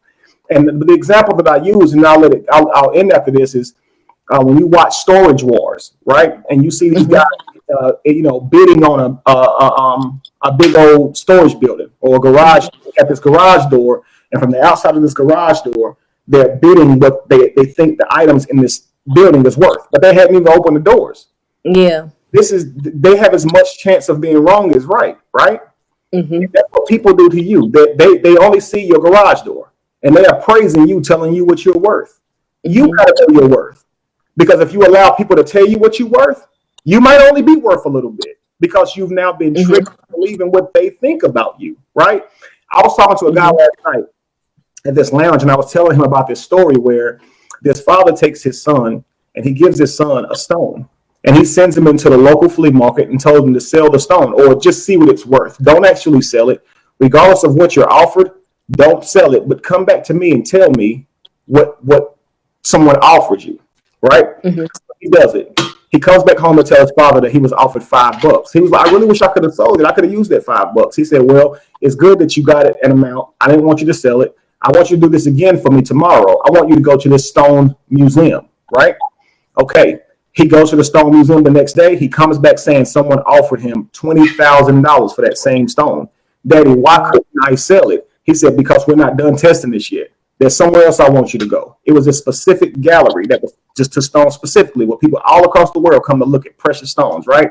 He sends him into there, and he finds out that this stone is absolutely priceless. But of course, a man offered him several $1 million for it, right? He comes back to the father saying, well, Daddy, I really wanted to sell it this time. He said, I understand you wanted to sell it, but what did you learn? And he said, I learned that based on where I go, I got a different appraisal. So if people don't appraise you high, change who you selling yourself to. Wow. You're going to have people around you that remind you of all the times you failed. Every time you tell them you want to do something, when you don't never finish nothing. They're going to always remind you of when you failed. But then you're going to have people that always remind you of when you were successful and encourage you. That's what you need to start doing. When you realize that you have an environment of people around you that are not benefiting to you, change who you selling yourself to. If they don't think you as valuable, put yourself in front of people who do, because that energy is very important. Yeah. You need that to happen. You need to put yourself around people who are like-minded and who are also going somewhere. Because if they're not going anywhere, everything you do to be successful is a slap in their face. So of course they're going to say something negative to you. And it has nothing to do with you. It has something to do with them being lazy. Of course they're going to shout out and say, why are you planting seeds? You know you don't know how to plant. Of course they're going to say they're not planting seeds. You see what I'm saying? Why are you out there watering this stuff for 3 months in a row? Ain't no seeds started to grow yet. Well, seeds take a while to grow. But here's the thing. Get your harvest, you're never going to see that person saying, congratulations, I'm happy for you. They're going to be saying, I can't stand you for being successful, right? Yeah. You're an asshole. Like, in this situation, you're stuck up, you're arrogant. You think you all of that, right? How did I think I was all of that? when I was out here pouring water on a desolate, empty ground? Did I think I was all that when I dug dirt and planted a seed in it when there was no shine, no sight that I would have a harvest? Was I fooling myself then? Because what you have to understand is albums don't just get created, man. I had to sit down and write these songs. I had to take my money, pay these people at the studio. This is investing in myself. The time that I'm in the studio trying to get it right, and the finishing product needs to be an album. Now, once I get this finishing product, you say I'm fooling myself. Was I fooling myself when I sit down and wrote that song from my heart, though? You see what I'm saying? And that's what people will do. Oh, you shouldn't be a rapper. You shouldn't be this. You too old. You this, you that. This is what naysayers do because they're not living their own life. That's why you got to look. That's why you got to look at yourself from within and not without. Outside of you tells you you're 37. That's what my outside tells me. I'm 37. You still rapping? You're 37. I rap because I love to do it. Exactly. When you really love to do something, you don't make it for the purpose of getting signed, so to speak. You know, you do it because that's just what it's in it for you. That's what like a butterfly pollinates flowers because it does it. It just does it. You know, I make songs. I motivate because that's just what I do. I don't put up motivational videos so they can get shares and likes. I honestly don't come back to those videos and say, how many views did I get? How many likes did I get? I started being into that after I started, you know, caring about that. And then I had to uncare about that. I had to fix my brain because if you start looking at it like that, you start getting discouraged. I don't think people like this video, man. These people, I don't care to listen. But Facebook has reach things like they don't allow everybody to see your stuff all the time. And even if you make the video because you're supposed to make it, make the video because you have something to say, and then leave the universe be where it may. Right? Do what you're supposed to do, and that's all you can do. All you can do is plant the seed and water the seed. You can't jump inside of the seed and make it grow. All you can do from the outside is work it, put forth your effort, you know. And I just wanted to say that because I felt like somebody needed to hear that, you know, because many of us say we want things in life, but we don't know the first step to take on how to make these things happen ourselves. So again, my first thing was start with small goals, and you have to literally, you know, give yourself confirmation. Tell yourself that you're going to do it and force yourself to do it. And by any means necessary. I don't care if you got to do a bay leaf ritual to convince yourself. I'm talking about because Kat said it earlier, cognitive reality. If you believe something strong enough, you just might do it. So if you have to go write discipline down on a bay leaf and burn that bay leaf, okay? If that's what it takes to convince you to bring forth discipline in your life, then you got to do that. You see what I'm saying? You ain't hurt nobody. You know what I'm saying? Take it and do it. Understand that everything is about sacrifice. Every being that exists has to kill, right? Even if you're not murdering an animal to eat your nourishment, you're still eating a plant. Like that's just the way the world is set up. It's about balance. For every pro there's a con. For every good there's a bad. And you can't have one without the other. The moment I eat something and say it's good, I've created bad. Because everything I eat is not going to give me the experience of good. So the moment I have life, I have death. They both exist now because there isn't life without death. And there is no death without life. You understand? So if you recognize the world works in this way, give and take. What you do is you take respect and give honor to what you've had to take, knowing that one day you'll have to give it back, right? So yeah, I spend my life consuming nature around me in order to live. I have to breathe. And that oxygen, once I breathe it, it's gone. I have to give the world back carbon dioxide for it to trade back to me oxygen, right? I understand that when I eat, what I give the world back is what I call boo-boo, right? But that is actually fertilizer to actually grow the plant that I'm still eating again. You see what I'm saying? Everything seems to work the way just like that. So when you burn that bay leaf, you think in your mind, hey, I am going to turn another organism into ashes, but I know it's about give and take. When I burn this bay leaf, I know that when I die, I will one day turn into ashes, whether I'm cremated or not. My body will just break down and turn to ashes on its own, because that's what carbon does.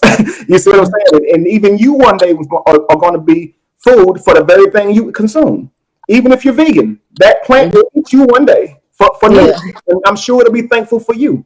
So if you exercise that type of gratitude to the world and say, hey, I really appreciate the universe giving me this food, giving me this sun, because that's really all you're eating. The same way that statue is really just a mineral or stone or paint that is shaped like something, is the same way that food is just data of the sun.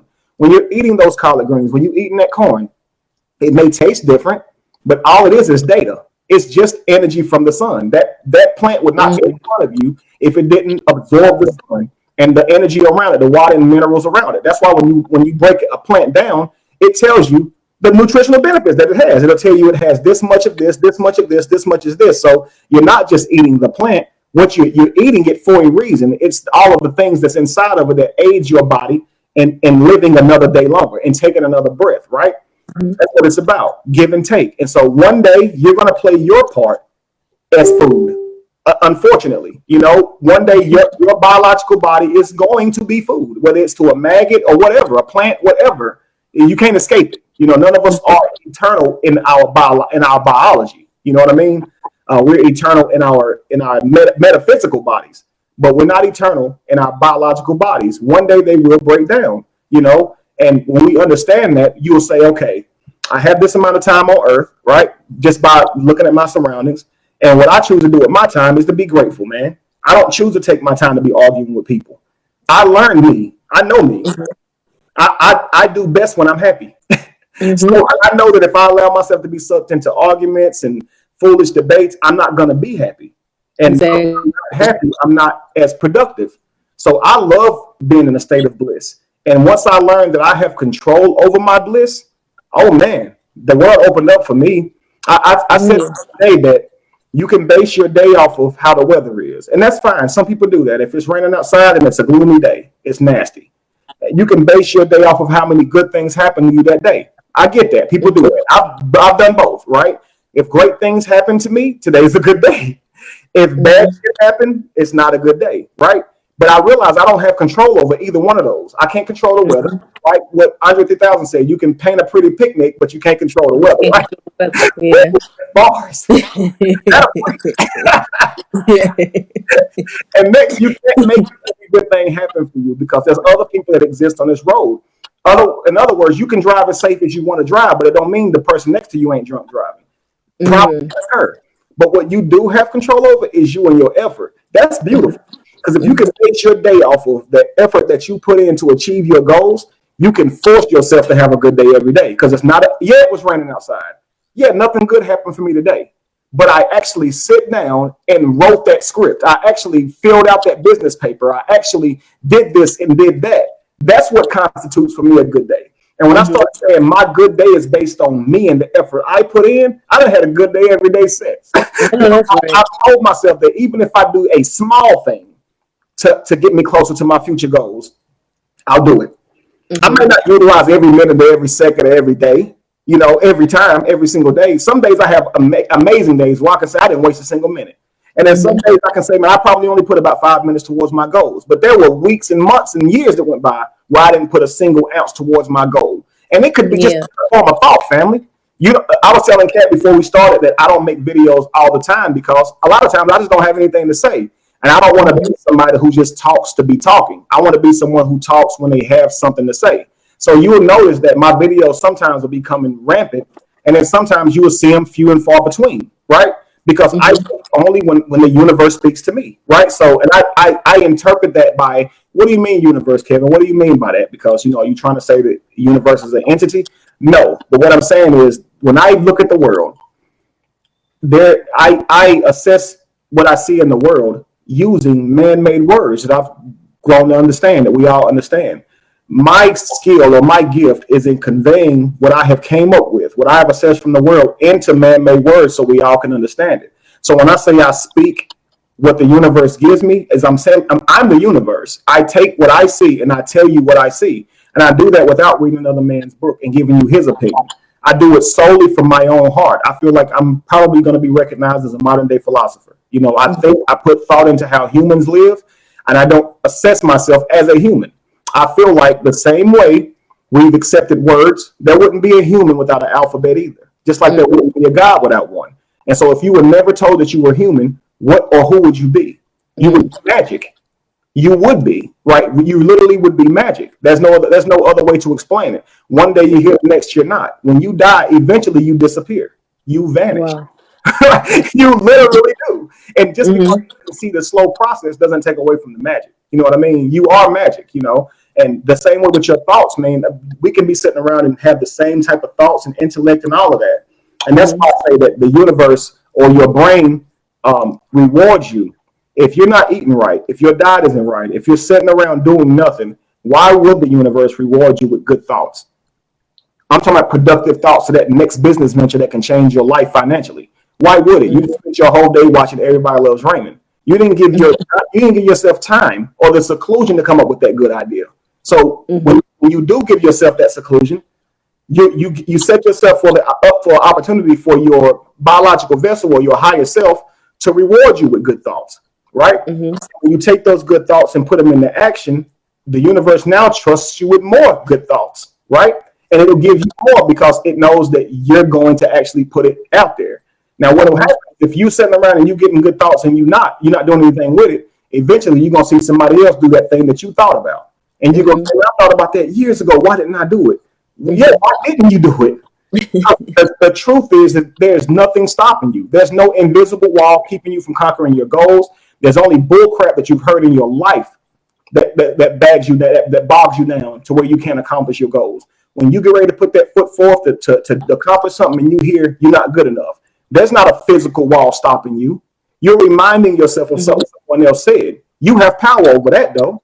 Know that you are God. You are all powerful. These people's words shouldn't be able to stop you once you have control over your own consciousness. Yeah, I want to do this thing where you hear in the back of your mind, where you're not smart enough. There's nobody stopping you from accomplishing your goals. And the moment you realize that, you'll be successful. Whenever you're about to fight somebody, they tell you ain't nothing between us but air and opportunity, right? There's nothing between us but air and opportunity. What if I told you there's nothing between you and the person that you want to be but air and opportunity? Nothing. There's nobody stopping you. Take control of your life and go be everything that you know you can be. I'm telling you, man. And being that is beautiful. You're not going to be able to do that by being somebody else.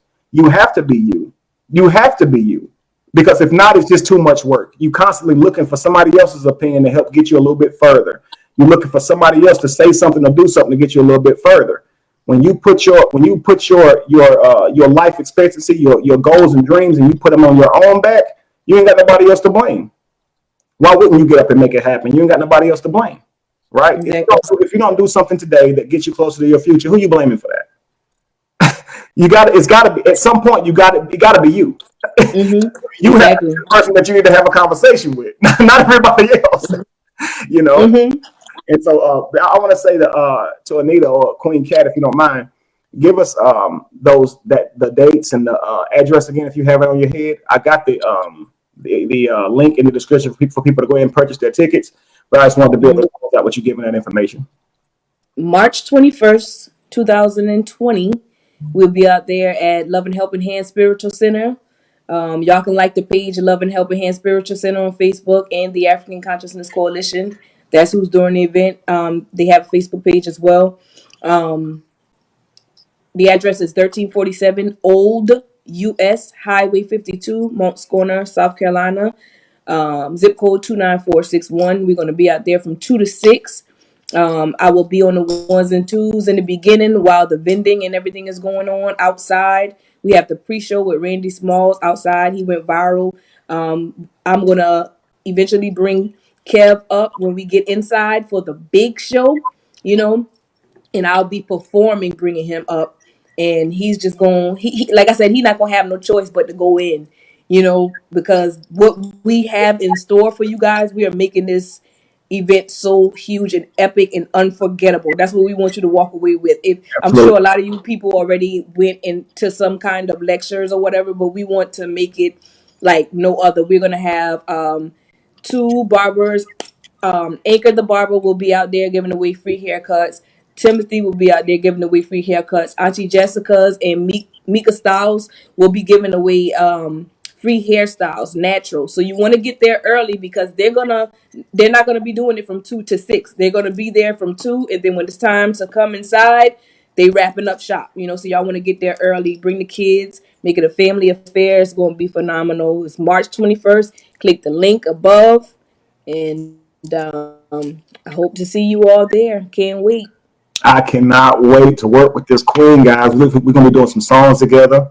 All right, obviously we're gonna be doing this event together. Yes. We already talked about doing some songs, and it sounds like she already got an idea of what we're gonna do to perform when I get there. So just get ready, Oh family. yeah. Blow y'all minds now. I'm telling you.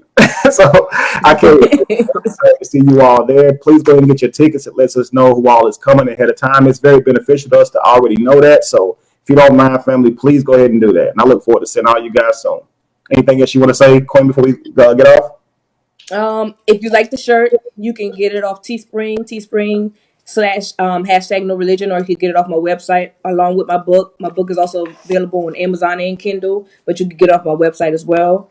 And that's hashtag no religion. If you type in Kween Katt, KWEENKATT, on Amazon, it'll come up along with my music and everything else. My music can be purchased on any platform, as well as Kev's music. Anywhere you type in Kween Katt, I will pop up. So I just released my single 1111. I'm doing a song every month this year.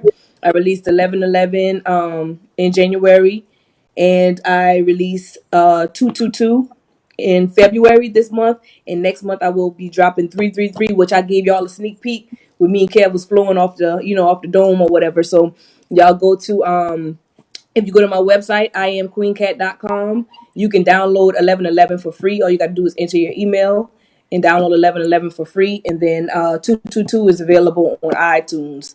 So y'all go ahead and get that. Look, you heard the queen, so go get it, yo. I'm serious. Support this lady. I promise you guys, support her. She's put a lot of time and effort into what she's doing, and your support goes to helping her continue to do this stuff full time. All right, and a lot of you guys need what we're doing. So if you recognize that need in your life, please make sure you support. Please make sure that you do it. We've supported our whole lives other people. We've bought every other album. I mean, I had a whole book full of CDs. You know what I mean? Me too. I mean, why stop now? You actually know and get to dialogue with the people that you're investing in. We're available.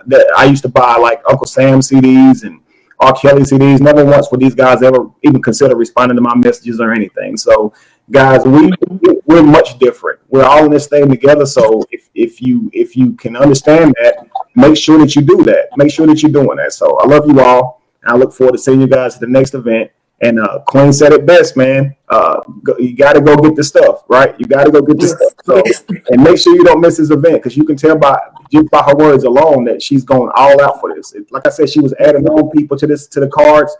It's just so much, man. So much we're not even telling y'all about that we just have to call a surprise when you get there. So I just look forward to seeing all of you guys there. All right. So if I didn't answer a question that some of you guys may have had for me, just inbox us. You can also inbox Kween Katt. We're going to do this more often, where we do these type of short conversations or interviews. It's probably too late to call it short now, but someone said, "Can we do a video like this every week?" Well, I definitely want to get back to doing that. So if you guys would love to see Kween Katt and myself dialogue together more, inbox us, man. I promise you, our aim is to satisfy you guys and give you everything that you need to be able to navigate this world without religion. I promise you. We know it's not easy. We've both been there. We've had to go through all those steps on our own. So we're here for you guys. All right. Mm-hmm. All right. So you said you was good, right? You said everything, Queen? I'm good. All right. Me.